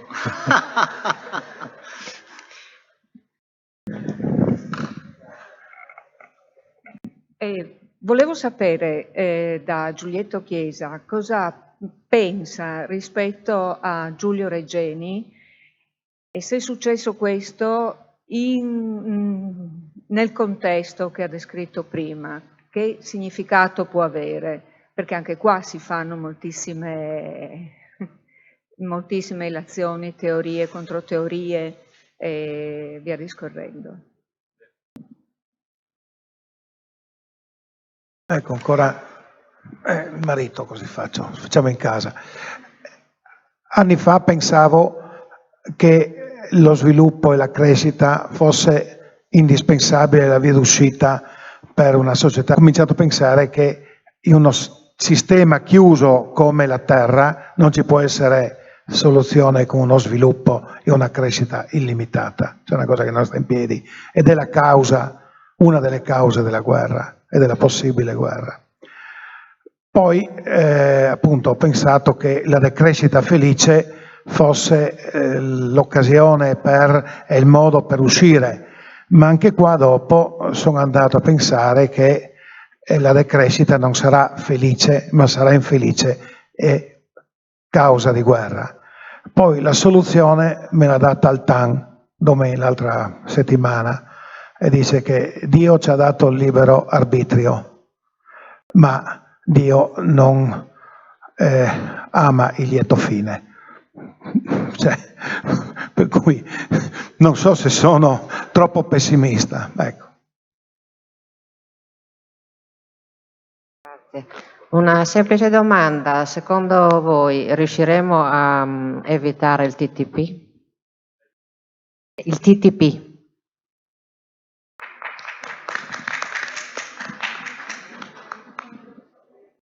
Ci sono altre domande nella sala? Buonasera. C'è un discorso che non mi torna tanto. Se l'esercito italiano va a fare la guerra in Libia, a bombardare l'ISIS, sapendo che gli Stati Uniti quando bombardano l'ISIS li riforniscono di armi e di altre cose. Allora io mi domando, essendo che l'esercito italiano non può fare una politica indipendente dalla volontà degli Stati Uniti, specialmente in un ambito di guerra, in che tipo di problemi si sta cacciando il governo italiano? C'era il signore a metà sala.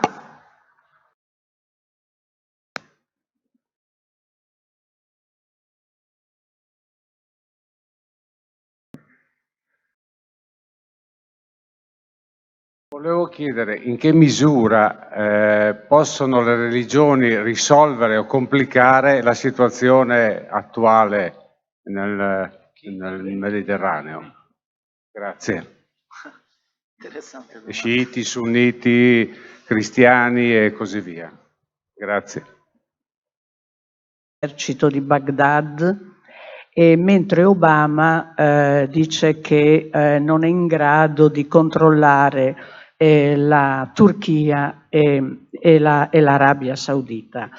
Io fatico a credere che gli Stati Uniti d'America non riescano a controllare questi alleati. E poi il fatto che la Turchia e la Siria si apprestino a invadere la Siria, a me sembra che sia la longa manus degli Stati Uniti d'America. Diceva prima Giulietto che loro hanno detto che il XXI secolo sarà il secolo americano, quindi questo quasi mi conferma in questa idea. Che poi si lega anche al fatto delle 3 repubbliche baltiche che insomma provocano la Russia affinché appunto ci sia anche lì qualche scintilla, qualche fuoco. Grazie.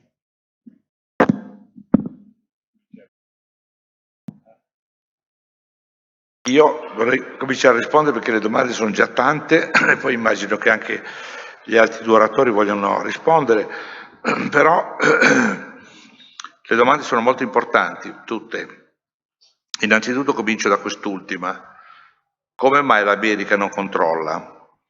La risposta è molto, per me, semplice. L'America non è più in grado di controllare, nel senso che l'America non controlla neanche se stessa.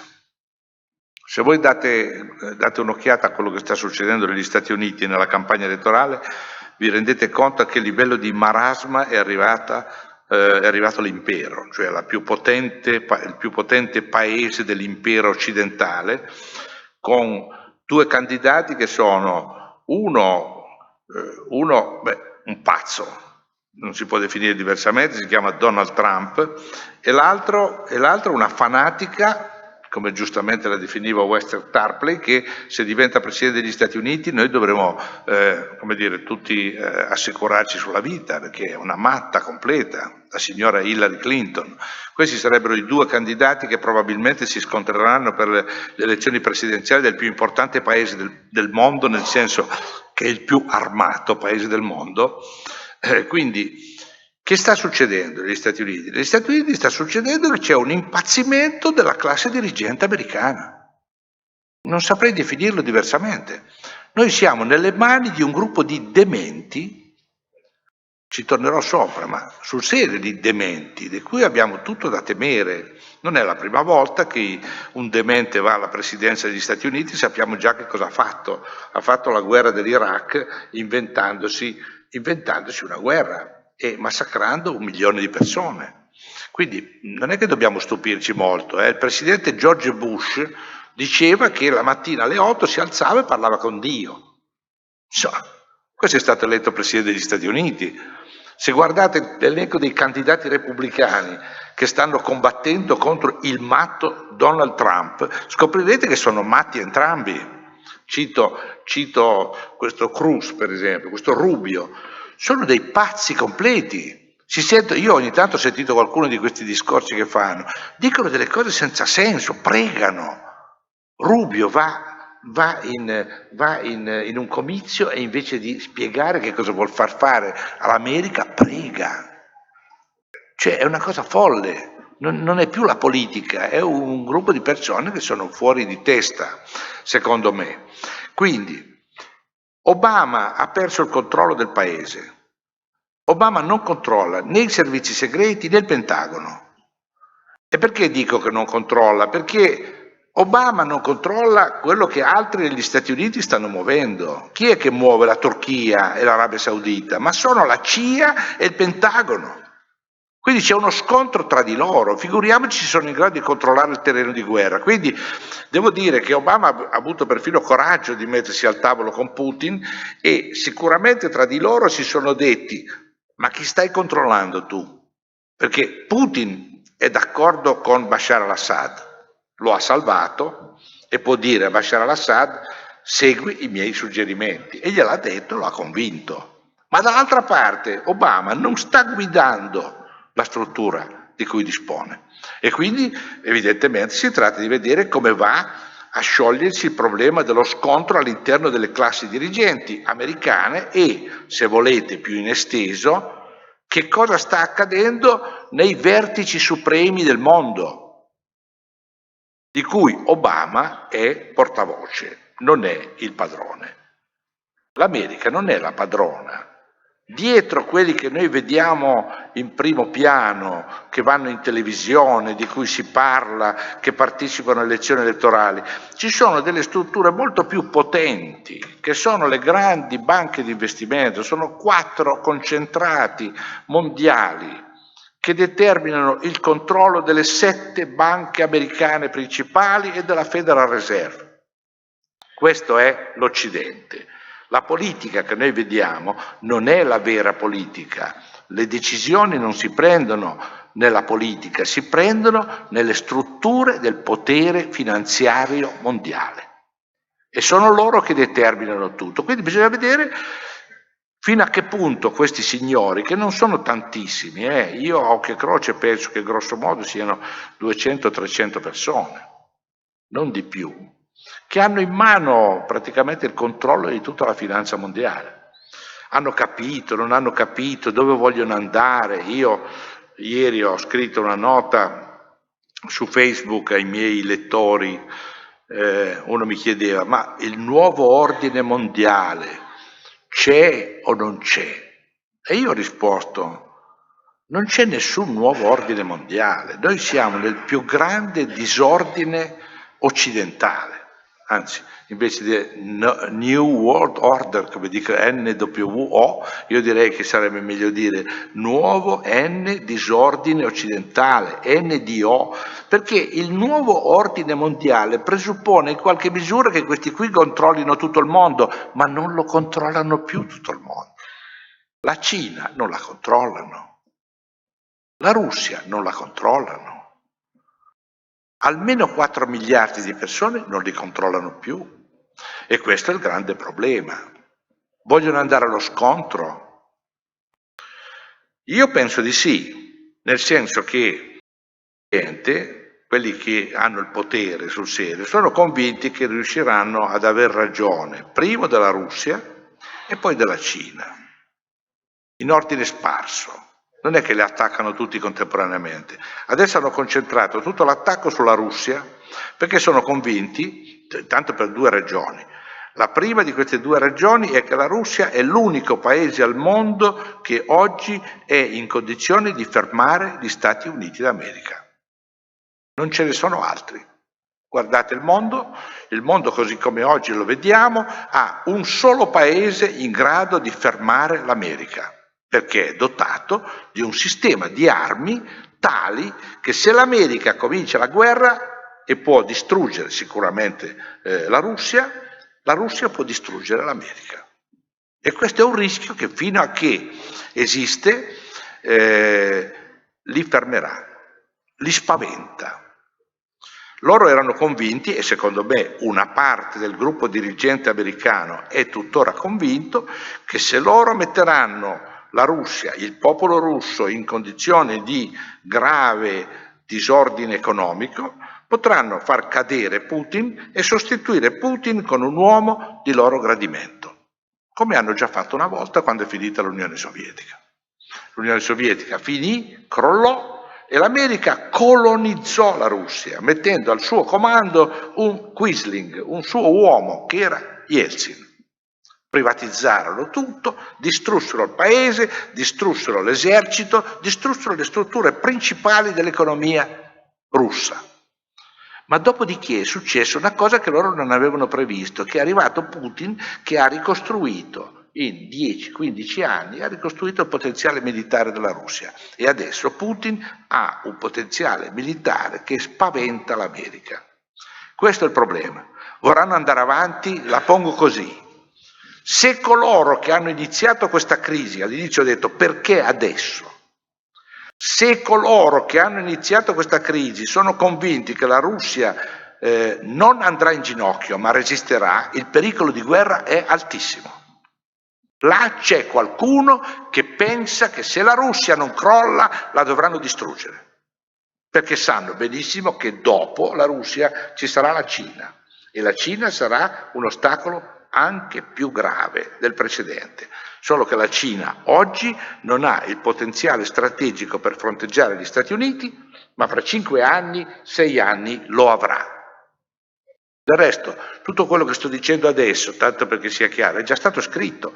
L'hanno scritto nel 1998 con il documento che si chiamava PNAC, Project for the New American Century.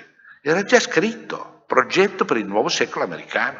Avevano già fatto tutti i calcoli e avevano detto, secondo i nostri calcoli, al 2017 la Cina sarà divenuta un pericolo strategico per gli Stati Uniti. Avevano fatto i calcoli giusti, avevano calcolato lo sviluppo demografico, lo sviluppo tecnologico, quello militare, quello scientifico e così via discorrendo, e hanno capito che avrebbero avuto di fronte un gigante che non erano più in grado di controllare. 2017, fra un anno. Nella loro previsione del 1998 c'era scritto che intorno al 2017 bisognava far fronte per gli americani al pericolo cinese. Voilà, siamo arrivati. Solo che in mezzo ci si è messa la Russia. La Russia adesso è già in condizioni di reggere al confronto con gli Stati Uniti. Quindi la domanda che ci dobbiamo porre tutti, e poi vedere come la possiamo risolvere, è: che cosa pensano lassù? Come vogliono risolvere il problema? Perché c'è un'altra domanda che sta dietro a questa. Uno può dire, vabbè, ma chi se ne frega, gestiamo il nostro potere, loro facciano quello che vogliono, noi facciamo quello che possiamo o quello che vogliamo, dalla parte nostra. Il problema è che l'Occidente è nella più grande crisi della sua storia. L'intero meccanismo che ha messo in piedi l'impero americano è un meccanismo che sta crollando davanti ai nostri occhi. Noi non lo vediamo, ma sta crollando. Non vi siete chiesti come mai le borse continuano a bruciare miliardi e decine di miliardi ogni settimana? Stanno bruciando il denaro fasullo di cui hanno riempito i mercati finanziari negli ultimi 15 anni, soprattutto dal 2008 in avanti. Dal 2008, quando tutta la finanza americana è crollata, anche questo non ve l'hanno detto, ma tutte le banche americane sono andate in fallimento tecnico e sono state rifinanziate producendo 10 trilioni di dollari inesistenti. 10.000 miliardi di dollari sono stati immessi nel mercato con il computer e hanno rifinanziato tutte le banche americane che erano andate tutte in fallimento. Adesso sono passati dal 2008, quando è andata in crisi la Lehman Brothers, fino al 2016, sono passati 8 anni e si sta ripetendo esattamente la stessa cosa. Tutte le banche più importanti sono piene di carta straccia perché è stato prodotto denaro che non ha nulla di corrispondente materiale da vendere, da comprare. Con questa roba non compri più niente. Puoi comprare potere, puoi comprare armi, puoi uccidere la gente, puoi fare dei colpi di Stato, ma non crei più crescita. Vengo alla domanda del Signore. È finita la crescita. È finito il sogno della crescita infinita dell'economia. Ecco perché i padroni del mondo, quelli che contano lassù, sono preoccupati, perché se crolla tutto, se noi andiamo a vedere i conti della catena di Sant'Antonio con cui hanno costruito l'economia mondiale, noi ci ribelleremo. Se noi capiamo che ci stanno bruciando tutti i nostri risparmi, perché quelle borse che crollano significa che i nostri risparmi se ne vanno in fumo, e quello che loro stanno facendo dappertutto è la privatizzazione generale dei beni. Loro con questi soldi che non valgono niente stanno comprando tutti i beni materiali di cui disponiamo, stanno comprando le nostre fabbriche, stanno comprando le nostre terre, stanno comprando, tra poco comprando anche l'aria, l'acqua stanno comprando. Cioè, cosa sta accadendo? Che l'intero sistema finanziario su cui è costruito il mondo, possiamo dire, perché anche la Russia, anche la Cina, in qualche misura, purtroppo per noi, fanno parte di questo meccanismo, sostanzialmente questo mondo sta finendo, e sta finendo per ragioni materiali, perché non è più possibile gestire l'economia con la sola finanza. Questa è la fine del nostro benessere, e quindi questi signori che hanno guadagnato e conquistato tutto il potere sulla base di questa costruzione fasulla, hanno deciso che adesso abbandoneranno il denaro e si occuperanno dei beni materiali, li compreranno con quel denaro inesistente e lo stanno facendo, non è mica un disegno. Io ieri sera ero al cinema, lo ricordo perché mi ha colpito moltissimo, ero al cinema a guardare un bel film italiano, ma prima mi sono dovuto sorbire un lungo spot pubblicitario, non so chi di voi l'ha già visto, se l'avete visto, quando lo vedete alzatevi in piedi e mettetevi a gridare. Io ieri sera l'ho fatto al cinema, ho detto è una vergogna, era uno spot pubblicitario che diceva sanità privata per tutti. Fantastico! Capite? Hanno fatto uno spot pubblicitario per dire che la nostra sanità, i nostri ospedali saranno privatizzati e ci facevano tutti sorridenti. La sanità privata per tutti, ma è quello che sto dicendo adesso. Compreranno tutti gli ospedali e ci faranno pagare quello che decidono loro e ce lo portano perfino al cinema e ci fanno la pubblicità. Anzi, quando lo vedete, fatelo, alzatevi in piedi e mettetevi a dire buffoni, non la vogliamo la sanità privata, vogliamo la sanità pubblica, quella che abbiamo avuto fino all'altro ieri. Hai capito? E succede così dappertutto. Volete un altro esempio chiaro come il sole? L'Ucraina, hanno preso l'Ucraina, l'hanno conquistata, prima hanno detto che la Russia aggrediva l'Ucraina, ma l'Ucraina adesso è americana, hanno conquistato l'Ucraina e cosa stanno facendo? La stanno privatizzando centimetro quadrato per centimetro quadrato. C'è la Vanguard Corporation, ci sono i Rockefeller, ci sono tutte le grandi compagnie americane che stanno comprando tutte le fabbriche, tutti i territori, i terreni. Fra poco l'Ucraina non esisterà più come Stato, ma sarà un pezzo delle compagnie americane, pezzi di Stato interi. Pensate che cosa significa per loro conquistare la Russia.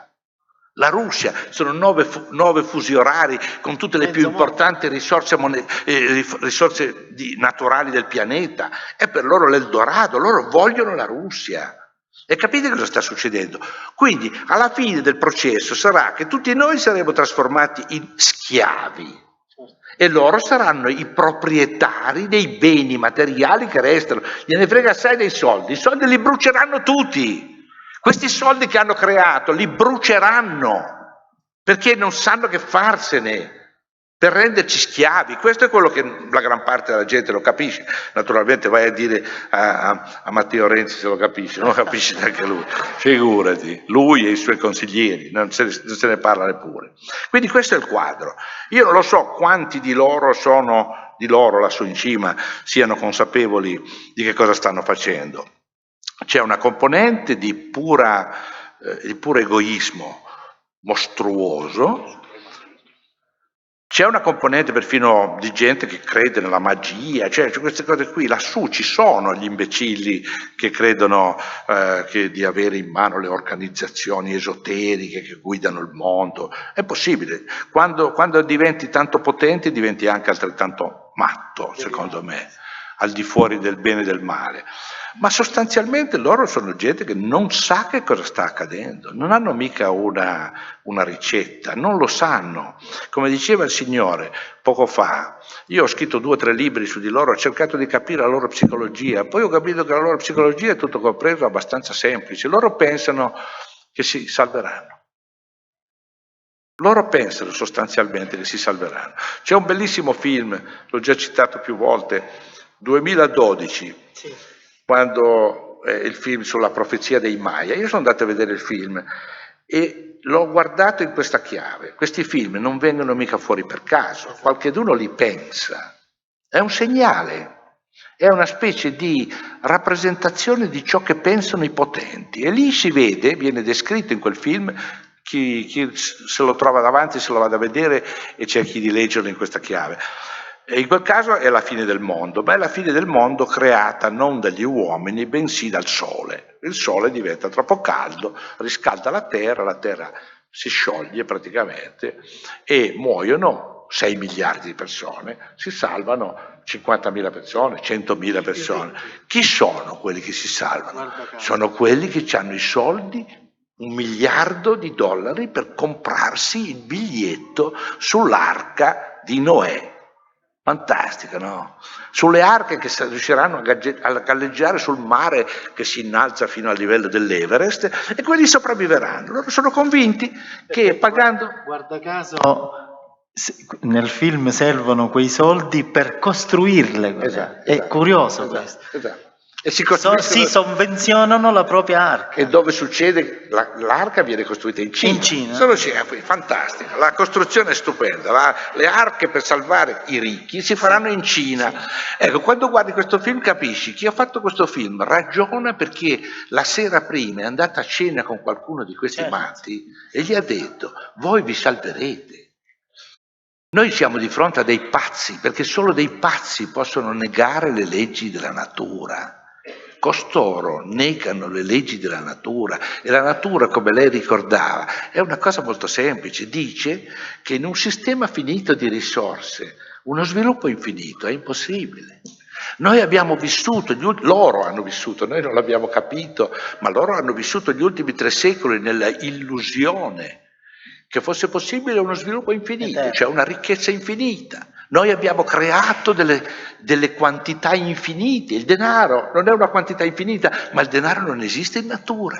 Il denaro l'ha creato l'uomo, e in natura non c'è nulla di infinito. Tutto ciò che è natura è circolare, è ripetitivo. La luna gira attorno al sole, gli uomini nascono e muoiono, la luna gira intorno alla terra, la terra gira intorno al sole, l'universo ha una sua logica che è tutta ciclica. Noi uomini, loro, hanno creato delle grandezze infinite, hanno spezzato l'ordine della natura. Adesso ricostituirla non è possibile, o meglio è molto difficile. E in ogni caso non è possibile continuando ad aumentare uno sviluppo insensato dei consumi e della ricchezza. Quindi noi abbiamo rotto l'organismo nel quale noi viviamo e di cui siamo parte integrante. Questa è la follia.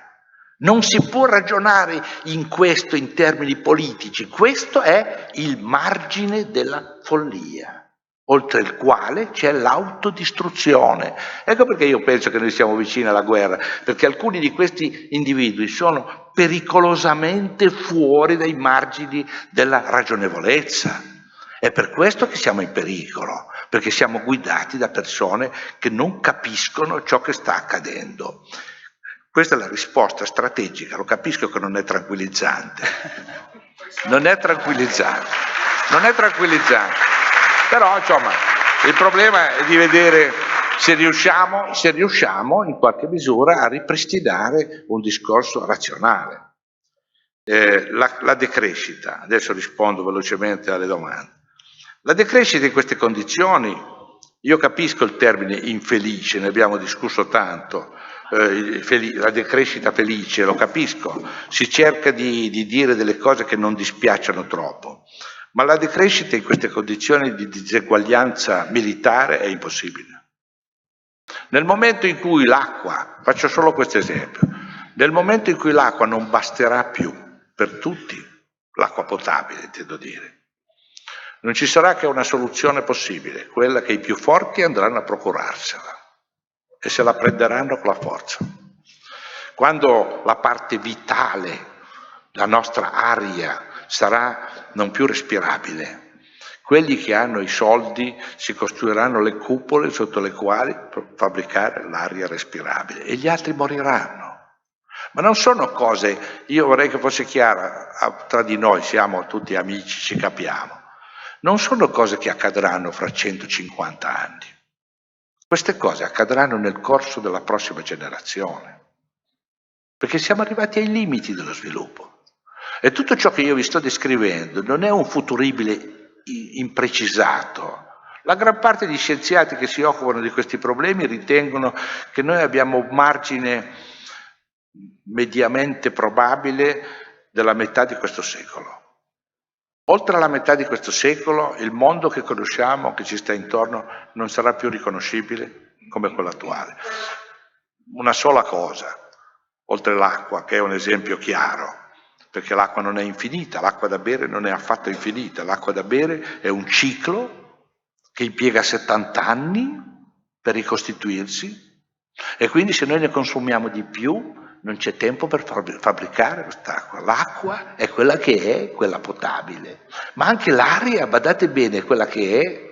Noi siamo qui e siamo qui tutti a respirare, esseri umani, anche le piante, intendiamo dire, perché la composizione della nostra atmosfera è data. C'è una certa quantità di ossigeno, una certa quantità di altri gas, una certa quantità di anidride carbonica, e così l'uomo e le bestie e gli animali sono emersi dalla storia dell'evoluzione, e adesso noi respiriamo perché c'è questa determinata concentrazione dell'aria.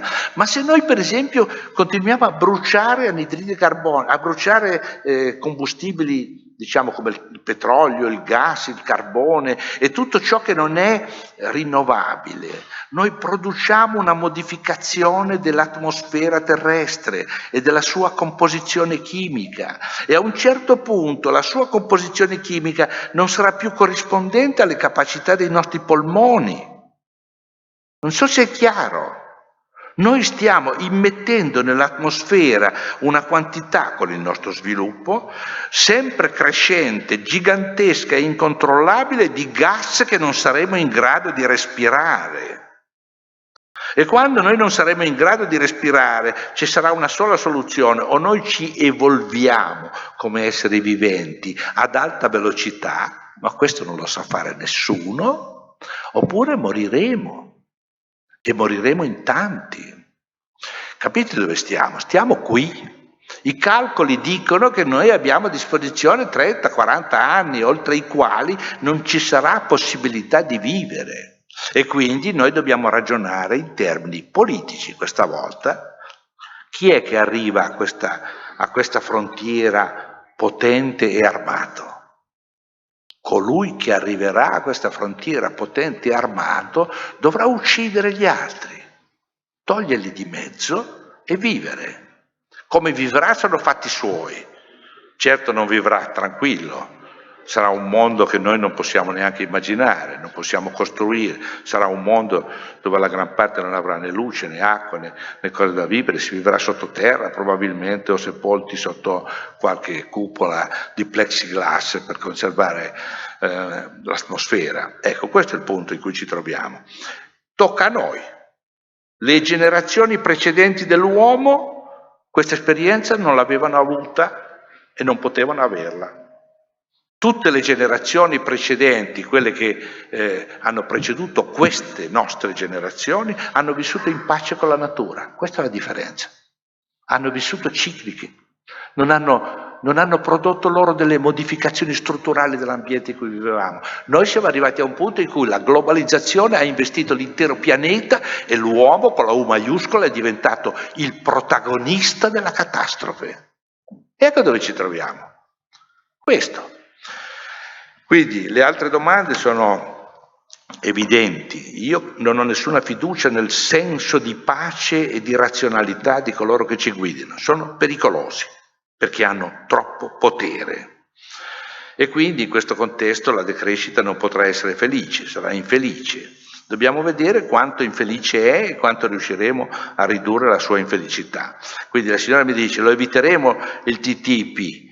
Il TTIP non lo eviteremo fino a che non avremo abbattuto questo potere.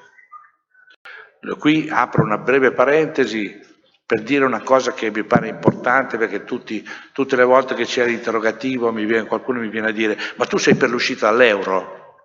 Risposta, vorrei essere brutale: non me ne frega niente dell'euro. Voglio essere chiaro. Questa è una leggenda metropolitana, perché io ragiono così, e vale anche per il TTIP, è un pezzo del ragionamento. Ma scusate, ma se noi domani uscissimo dall'euro, chi è che pensate che gestirebbe la Banca Centrale d'Italia? Chi è che avrebbe il potere di decidere in che termini e in che modo noi siamo in rapporto con il dollaro? Le stesse persone che ci abbiamo oggi. Quindi il problema non è decidere se andiamo, usciamo, entriamo in una moneta, il problema è decidere chi ha il potere politico. E quindi invece di dire fuori dall'euro, il discorso è, primo, fuori dalla NATO, tanto per cominciare, e riconquistiamo la sovranità nazionale. Questa è la vera questione. E poi dopo diciamo, noi italiani vogliamo che la banca centrale italiana sia pubblica. E vogliamo che le banche principali italiane siano pubbliche, poi dopo possiamo stare nell'euro o nel dollaro o in qualunque altra cosa, ma se sono pubbliche diventeranno nostre e la politica finanziaria sarà nostra. Quindi tutta questa chiacchiera sull'uscita dall'euro è un bluff, chi la porta avanti, se ha capito bluffa, se non ha capito è semplicemente uno che non sa che cos'è la moneta. Mi dispiace anche il Movimento 5 Stelle con Beppe Grillo che tira fuori il referendum sull'euro, ma è una truffa. Beppe Grillo e Casaleggio truffano il pubblico italiano quando dicono che vogliono uscire dall'euro, perché sanno benissimo che non ci sarà nessun referendum sull'euro e forse non sanno neppure che non servirebbe a niente, che usciamo dall'euro e entriamo dopo, facciamo la lira, e la lira dov'è che si finanzia dopo? Dov'è che va a chiedere? Su quale mercato va a chiedere gli investimenti per l'estero? E a chi pagherà gli interessi? Al mercato del dollaro. E quindi qual è la differenza? L'euro oggi è un'ancella del dollaro, usciamo dall'euro e andiamo dentro il dollaro. Bene, dove sta la differenza? Quale sarà il nostro potere successivo? Via. TTIP è il potere degli Stati Uniti. Hanno già fatto il golpe trasformando l'Europa da quello che era democratica in un'Europa delle banche e vabbè, sono l'Europa delle banche, le banche americane si mettono d'accordo con le banche europee con il consenso sostanzialmente dell'Europa, punto. Io non credo che in queste condizioni politiche noi saremo in grado di evitare il TTIP. L'accordo interatlantico sarà fatto integralmente nell'interesse delle grandi corporation internazionali e gli stati diventeranno praticamente un appendice delle corporation. Allora avrà ragione Casaleggio quando pensava che al 2050 saremo tutti cittadini di Google. Era molto contento. Gli stati nazionali non servono a niente. Io rovescio il ragionamento, io rovescio totalmente questo ragionamento. Noi abbiamo bisogno di ritornare ad essere popoli. Popoli. Non lo siamo più popoli. Quando si dice nazionalismo, io ho imparato, ho visto sotto i miei occhi, ve lo voglio comunicare, ho visto la Russia in questo momento, la vedo. La Russia in questo momento, perché resiste la Russia? Perché Putin ha un rating dell'89% tra i suoi cittadini? Perché la Russia ha scoperto di essere un popolo. Sono ridiventati una nazione e si difendono perché vogliono difendere le loro tradizioni, la loro storia, i loro rapporti umani, la loro religione, è questo che li rende forti. La globalizzazione ci ha trasformato tutti, ci ha tagliato tutti a fettine, ciascuno per conto suo. Noi dobbiamo recuperare tutto questo per liberarci di questa dominazione. Sono i dominatori in questo momento, sono loro i padroni. Noi dobbiamo semplicemente porci il problema di come possiamo batterli. E la domanda delle religioni. Io sono un laico, non sono un credente, non sono mai stato. Però negli ultimi tempi vi confesso che ho cominciato a pensare che una cosa banale, in fondo non è neanche una gran scoperta, ma io ci sono arrivato tardi nella mia vita. Io sono arrivato a pensare che la religione è una componente ineliminabile dell'essere umano. E come tale la formulazione che la religione è l'oppio dei popoli oggi mi sembra una sciocchezza. Le religioni sono una forma di salvezza dei popoli entro certi limiti. Sono capaci di ricavare dagli uomini delle spinte spirituali.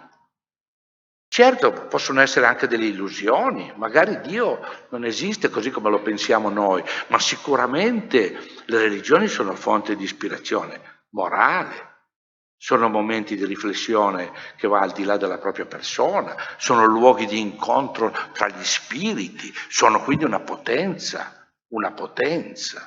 E allora bisogna rispettarle, anche perché sono diverse. e non sono una. E quindi io penso che le religioni possano svolgere un grande ruolo. Quando vedo il Papa di Roma che decide, è un altro segno del pericolo estremo nel quale ci troviamo, non so se l'avete notato, Papa Francesco e Papa Chirillo, o meglio, il Pope Chirillo, capo della Chiesa ortodossa, decidono di incontrarsi dopo 1000 anni, che non si parlavano, che non si vedevano. Improvvisamente nel 2016 si incontrano a Cuba, non neanche in un posto strano, occidentale, in un posto del terzo mondo, quello che consideravamo il terzo mondo, si incontrano a Cuba e parlano della comunanza di interessi spirituali, ma è una potenza straordinaria. Io ho applaudito, l'ho considerato un segno di pericolo, ma anche un segno che i grandi capi di due importanti religioni cristiane hanno percepito il pericolo e hanno dato un messaggio al mondo. Io ritengo che abbia un enorme significato che va utilizzato. Poi, l'ultima domanda, Regeni. È un esempio, dispiace, è un giovane che è morto, non fa, parlarne non è mai bello, ma cerco di ragionare freddamente dal punto di vista politico. Avete visto il risultato? Un giovane italiano, sconosciuto, è stato preso, ucciso in Egitto, in un momento delicatissimo dal punto di vista politico. Il risultato qual è stato? Il risultato politico, sotto gli occhi di tutti, che tutta la stampa italiana, tutte le televisioni italiane si sono scagliate contro al-Sisi, contro il dittatore, sarà pure un dittatore dell'Egitto, accusato di essere l'autore dell'assassinio, eccetera. Quale prove hanno? Nessuna, naturalmente. Nessuna.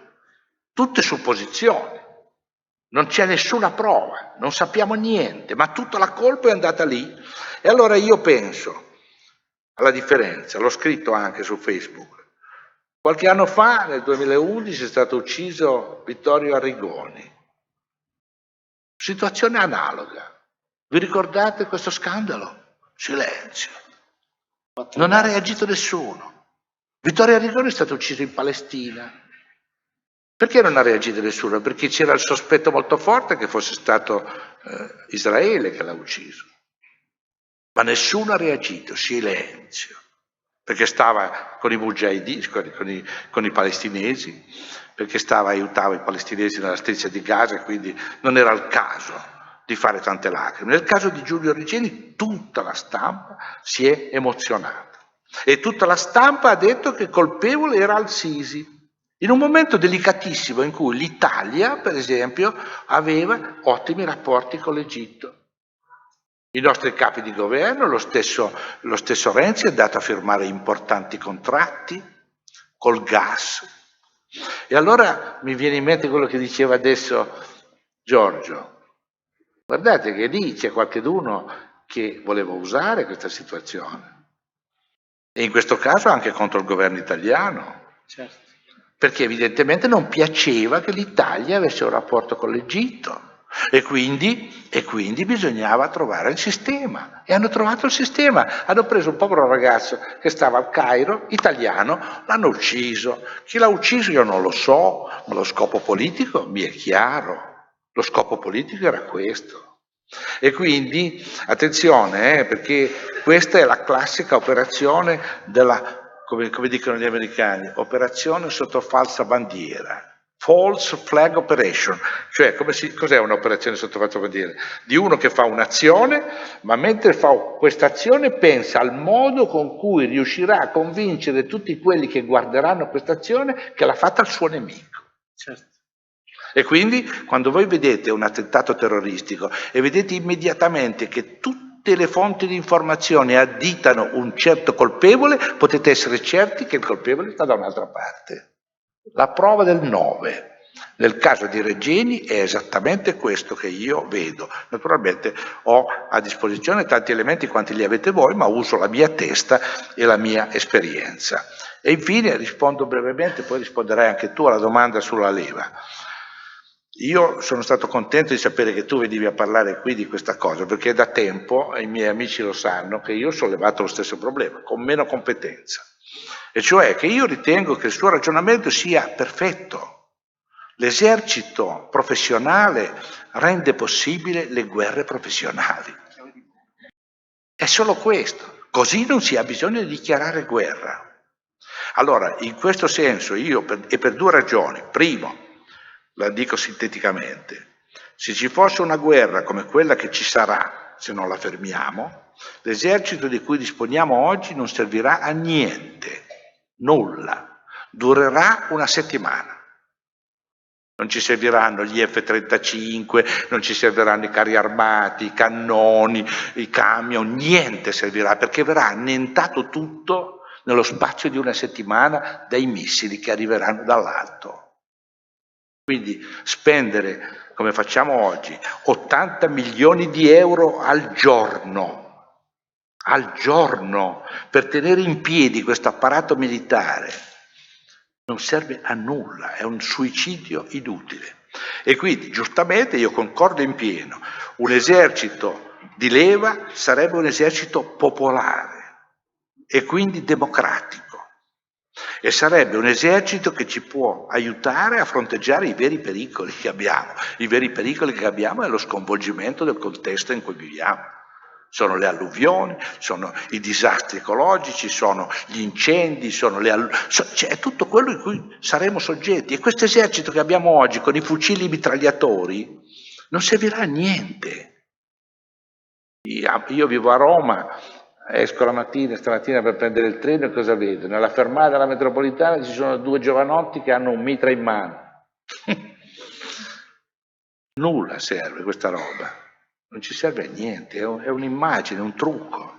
In realtà di fronte al vero pericolo che abbiamo ci servirà un altro esercito, un esercito di leva, un esercito che educhi, come diceva il Signore. Noi abbiamo bisogno di un posto dove la nostra gioventù impari che cos'è lo stato in cui vive, la società in cui vive. Non abbiamo bisogno di formare della gente che firma un contratto. Tu dicevi, l'unica osservazione che faccio in aggiunta, tu dicevi un contratto per andare all'estero. Il contratto è per andare all'estero a uccidere. Noi di questo esercito non abbiamo bisogno. E quindi queste sono le mie risposte, scusate per la lunghezza, ma spero che siano servite per ispirazione anche per voi. Sì, io sono d'accordo su tutto, solo volevo fare una riflessione, cioè un commento a quello che già Giulietto ha spiegato. Il delirio di onnipotenza di chi ci comanda è veramente una patologia, dovrebbero andare da psichiatri, da psicologi a farsi curare queste persone. Una piccola considerazione: fare la guerra alla Russia è veramente una malattia, uno psicopatico, un serial killer di un film dell'orrore, perché fare la guerra alla Russia significa portare l'umanità all'annientamento, perché la Russia, non ce lo dicono, numeri sempre senza senso, ma la Russia ha migliaia di testate nucleari, migliaia. E certamente non è stata, nemmeno la storia leggono questi personaggi. Non c'è riuscito nessuno a conquistarla. Napoleone, Mussolini, Hitler, nessuno ha mai conquistato la Russia. Figuratevi oggi che la potenza nucleare più potente, perlomeno l'Unione Sovietica lo era, aveva oltre 20.000 testate nucleari e batteva gli Stati Uniti. Certo che hanno paura a fare la guerra alla Russia, ma se vincono la paura con il delirio, ci portano all'autodistruzione, perché Giulietta ha detto prima, si sentono un popolo, si sentono una nazione. Questa è un'arma a doppio taglio, bellissimo. Io vorrei che l'Italia fosse una nazione, lo è solo quando gioca la nazionale del calcio e poi non lo è mai in nessun'altra cosa. Però certamente che il presidente di questa nazione, che non mi è simpatico, ma è il presidente di una nazione come la Russia, non permetterà a nessuno che la Russia e il proprio popolo venga distrutto. farà come Sansone, muoia i Filistei, muoia Sansone con tutti i Filistei. Quindi anche questo ragionamento è un ragionamento da pazzi da legare. Non vogliono fare la guerra a una nazione che ha 20 bombe atomiche, cioè possiamo morire 20 milioni di americani. No, se si fa una guerra nucleare contro la Russia muoiono 7 miliardi di persone senza nessuna capacità di resistere, perché lancerà i missili nucleari e colpirà. C'è l'ultimo missile che ho letto che ha la Russia nucleare, che ha testate multiple, significa che se Mosca lancia un missile in Europa o negli Stati Uniti, uno solo, si sgangiano 12, 13 testate nucleari multiple. Quindi è veramente una follia, anche questa è follia, avere, se volete, io non sono filorusso, ma è per spiegarvi il delirio, la pazzia che questi padroni del mondo hanno. Sarebbe più sensato, io cerco di ragionare dalla loro parte, sarebbe più sensato dialogare, cercare di condizionarli, ma mai conquistarli. Non lo so, Giulietto, questo è quello che mi viene. La differenza tra me e te è che io sono apertamente filorusso.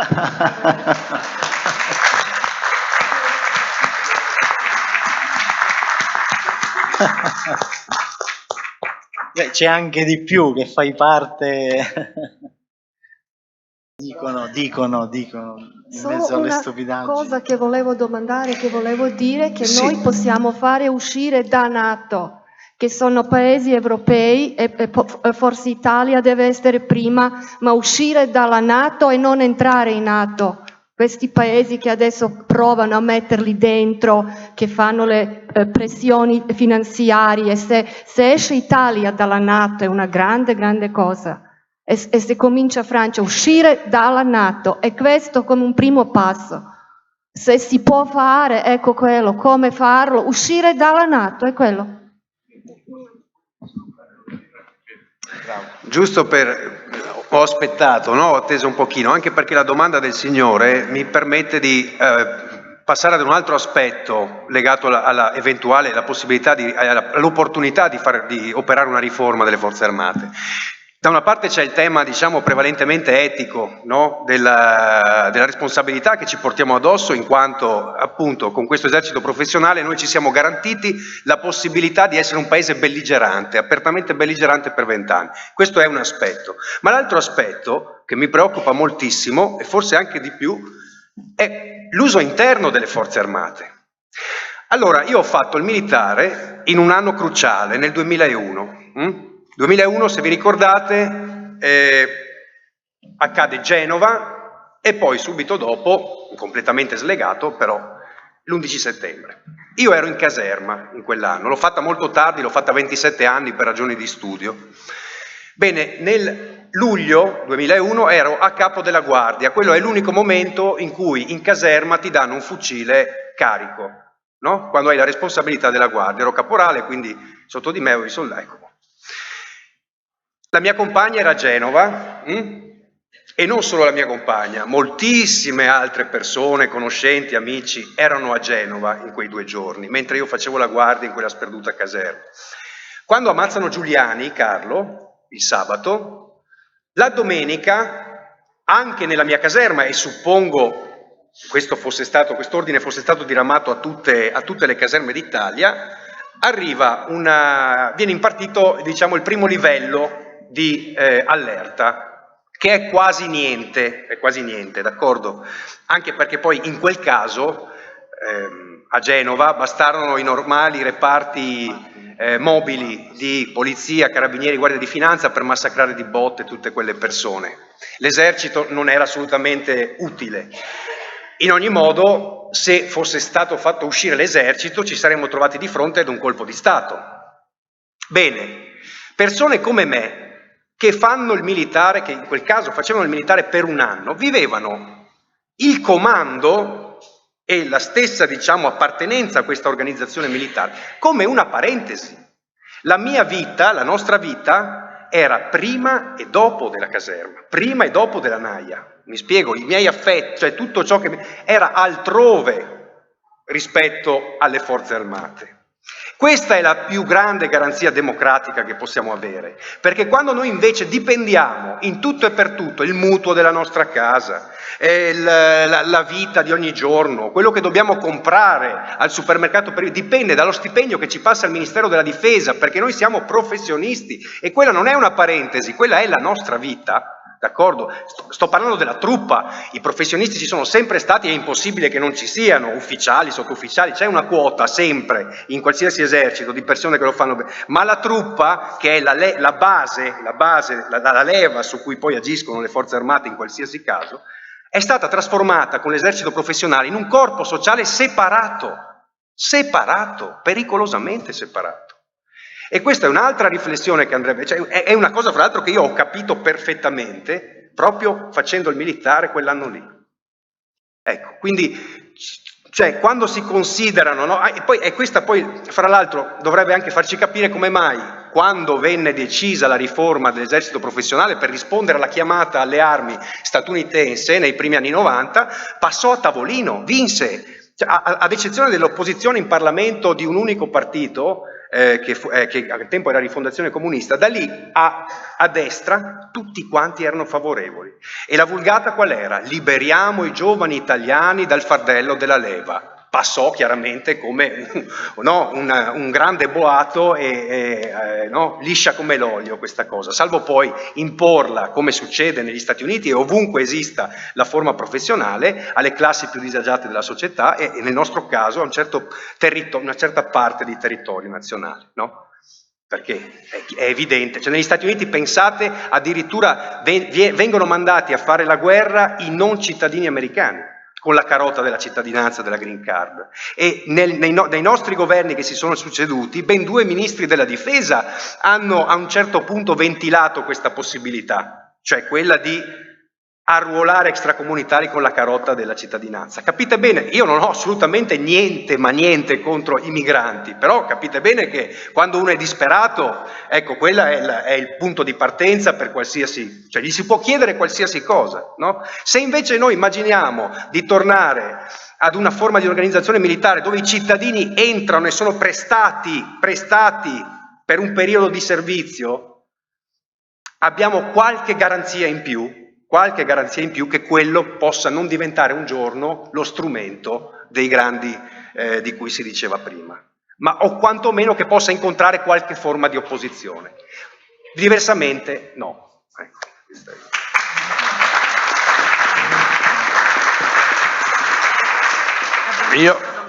Io volevo però rispondere a questa domanda che è molto importante, cioè come si fa a uscire dalla NATO? Non basta dirlo. L'impresa è complicatissima perché quando abbiamo lanciato come comitato No Guerra Non NATO l'idea di un comitato che comincia la campagna, pensavamo di incontrare un pubblico informato e invece vi dico la sorpresa, nessuno sa che cos'è la NATO. Nessuno sa che la NATO è cominciata in un modo e cambiata in un altro. Nessun dibattito c'è stato in questo paese sull'alleanza militare principale di cui noi siamo parte. Nessuno sa quanto ci costa. Quindi la prima sorpresa è stata questa. Io pensavo, lanciamo una petizione e pensavo, raggiungeremo, lo dico sinceramente, raggiungeremo 100.000 persone nello spazio di un mese. Lo sapete dove siamo? Dopo 6 mesi che stavo raccogliendo le firme siamo a meno di 18.000. Ma io ho una pagina Facebook, ve lo dico perché è importante che sappiatelo questa. Stamattina la mia pagina Facebook valeva 300.000 persone. Ricevo ogni giorno numerose domande, come questa. Come facciamo a uscire dalla NATO? Oppure qualcuno mi dice addirittura, ma se usciamo dalla NATO poi gli americani cosa ci faranno? Moltissimi hanno risposto così, cioè c'è la paura, dice se usciamo ci fanno qualche attentato terroristico. Avevi capito? Esattamente la risposta è giusta. Se noi in 10 cominciamo a rompere le scatole, è chiaro che ci faranno qualche scherzo poco gradevole. Il problema è quindi questo, lo dico per realismo. Noi dobbiamo aprire una grande campagna. Bisogna costruire un grande movimento di opinione. Bisogna che milioni di italiani sappiano che cosa è la NATO e perché bisogna uscirne. Questo sarà un grande momento democratico, perché informazione è democrazia. Noi abbiamo fatto di questo tema uno dei temi di Pandora TV. Noi seguiremo, moltiplicheremo, diremo, parleremo, racconteremo tutti i giorni, nel limite del possibile, questo problema. Certo, se noi avessimo una televisione, provate a immaginare, se noi riuscissimo a mettere insieme una televisione che va a finire nelle case della gente tutti i giorni, noi potremmo fare una cosa che non è stata mai fatta da quando l'Italia esiste, l'Italia unitaria, perché se noi avessimo una televisione che ha 1 milione, anche 1 milione solo di spettatori, e dicessimo una cosa importante come quella che abbiamo detto, l'Arabia Saudita ha la bomba atomica, tra parentesi, questa notizia l'abbiamo data noi per primi, nessun giornale e nessuna televisione l'ha riportata. Cioè la gran parte degli italiani non sa nulla di questo. Ma pensate se io avessi una televisione che ogni sera fa il suo telegiornale e dice abbiamo le prove che l'Arabia Saudita ha l'arma atomica, cambierebbe il quadro politico. Le altre televisioni non potrebbero stare zitti, perché possono stare zitti una sera, però la sera dopo avremo non 1 milione ma 2 milioni di spettatori e 3 sere dopo ne avremo 3 milioni di spettatori e allora diventeremo una forza assolutamente cruciale. Quindi questo è un'arma. Come? Non esiste, perché le denunce che faceva la Gabanelli, che quando viene mal di stomaco, io non le guardo domani, che fuori sul ferro. Va bene, questa è una valutazione, però questa è una valutazione, la discussione si può fare su questo punto, ma io penso che non sia così. Non sia così perché? Perché io ormai parlo d'esperienza. Perché ho detto che ho una pagina Facebook che ha 300.000 persone? Una pagina Facebook che ha 300.000 persone vuol dire 300.000 italiani che la mattina, il pomeriggio o la sera vanno su quella pagina per essere informati. Ma io giro per l'Italia, come oggi ho fatto, e scopro che c'è un sacco di gente che vuole essere informata. È vero che la gente non è abituata a ricevere l'informazione, ma non sono affatto convinto che sia la gente che non vuole.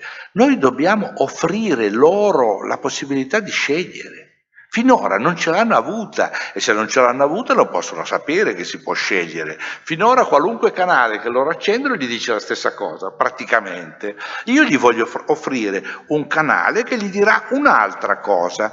Immediatamente non sarà possibile, bene, ma domani sarà molto importante. Io sono andato l'altra sera allo spettacolo della Gabbia, non so quanti spettatori ha avuto la Gabbia, però noi abbiamo messo 2 filmati su Facebook di quella trasmissione e insieme 80.000 persone sono andate a vedere e vengono a vedere quella roba lì. Moltiplicate un po', io non voglio mica farla da sola questa televisione, voglio mettermi insieme a Giorgio Bongiovanni che c'ha Antimafia 2000, voglio mettermi insieme a BioBlu di Messora, voglio mettermi insieme a Mazzucco, voglio mettermi insieme alla Guzzanti.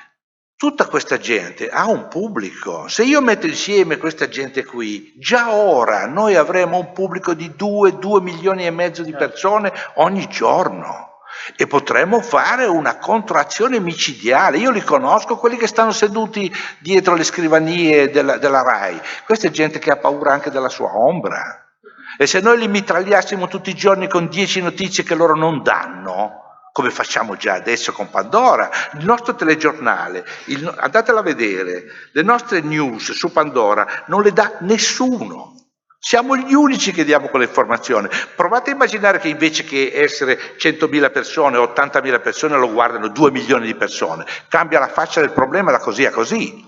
Quindi questa è una battaglia cruciale, cruciale.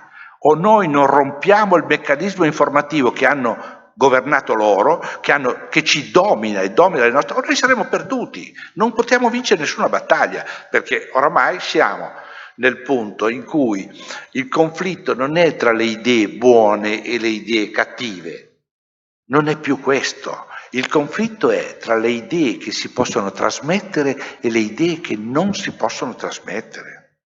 E la situazione è che si trasmettono solo le loro idee, che sono le idee pessime. Quindi noi dobbiamo rompere questa situazione e dotarci, uso questo brutto termine, di un'arma di combattimento. Questa televisione può diventare un'arma positiva di combattimento. Grazie. Abbiamo le ultime domande. Sì, praticamente in streaming c'è un giovane che accorpa alcune domande per rimanere in tema, rispondete indifferentemente, Buon Giovanni o Chiesa. Perché lo scorso 21 settembre il presidente israeliano Netanyahu ha incontrato a Mosca il premier Putin? È la prima. Per discutere della strategia siriana, come ci dicono i giornali, o per altro? E qual è il ruolo e la strategia di Israele nel territorio siriano? Posso rispondere io? Certo. L'incontro è stato l'incontro di Netanyahu e Putin è stata una cosa molto importante e anche molto significativa. Perché? Perché Israele ha capito che la Russia voleva intervenire sul serio e che la Russia avrebbe cambiato il campo di combattimento. Per cui è andato immediatamente a Mosca e si è messo d'accordo. Noi non sappiamo tutti i retroscena, ma ve ne dico solo uno. La Russia, queste cose non le scrivono neanche i giornali, ma è così. La Russia oggi è una reale potenza strategica, perché prima di mandare i suoi aerei nella base militare di Imeim in Siria, la Russia ha accecato lo spazio aereo di tutta quell'area del Mediterraneo. Accecato vuol dire che i sistemi di disturbo dei radar provocato dalla Russia ha occupato tutta la zona di Israele, una parte importante dell'Iraq, una parte importante, tutta la zona della Siria, una parte dell'Iraq e tutta Israele, più una parte della Turchia, praticamente fino all'aeroporto di Incirlik. Non c'era più un solo strumento di volo che potesse orientarsi in quei giorni. Cioè la Russia ha paralizzato l'intero spazio elettronico sopra la Siria. Allora, Israele è andata a mettersi d'accordo con Putin e l'accordo è stato grosso modo questo. Noi ci ritiriamo dalla guerra in Siria, cosa che è avvenuta relativamente. Adesso spiego perché. Perché nell'accordo c'era detto che Israele non avrebbe più bombardato, cosa che faceva fino a quel momento. Israele è stato uno dei protagonisti dell'aggressione alla Siria. Buona parte dei bombardamenti mirati contro l'esercito di Bashar al-Assad li ha fatti Israele, che ha bombardato Damasco, ha bombardato Aleppo, ha bombardato i depositi di armi. Israele ha detto ok, va bene, arriva la Russia, noi non vogliamo avere problemi con la Russia, ci ritiriamo, ci occuperemo solamente dei nostri nemici di Hezbollah, cioè dei nemici piazzati nel Libano. Di fatto Israele si è ritirata. Putin ha accettato questa situazione perché gli faceva molto comodo e ha cominciato a colpire il terrorismo. Israele è diventata improvvisamente non offensiva, niente affatto, però c'è un ragionamento che sta alla base di tutto questo. La Russia non vuole andare contro Israele, anche perché dentro Israele ci sono 1,5 milioni di russi.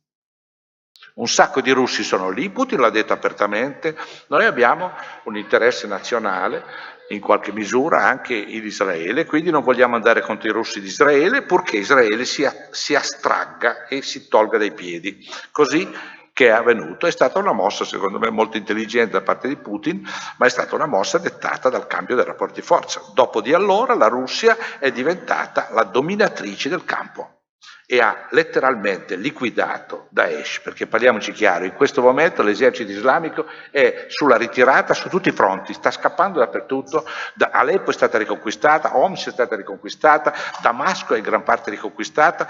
Questo sta spiegando perché la Turchia e l'Arabia Saudita vogliono entrare in Israele, perché vogliono impedire alla Russia di portare a compimento l'operazione politica del ristabilimento dell'ordine in Siria e dell'avvio della ricostruzione.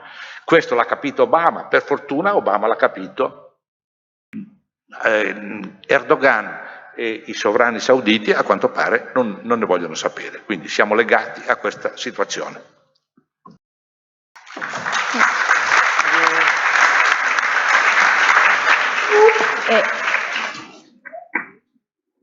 Grazie, arrivederci.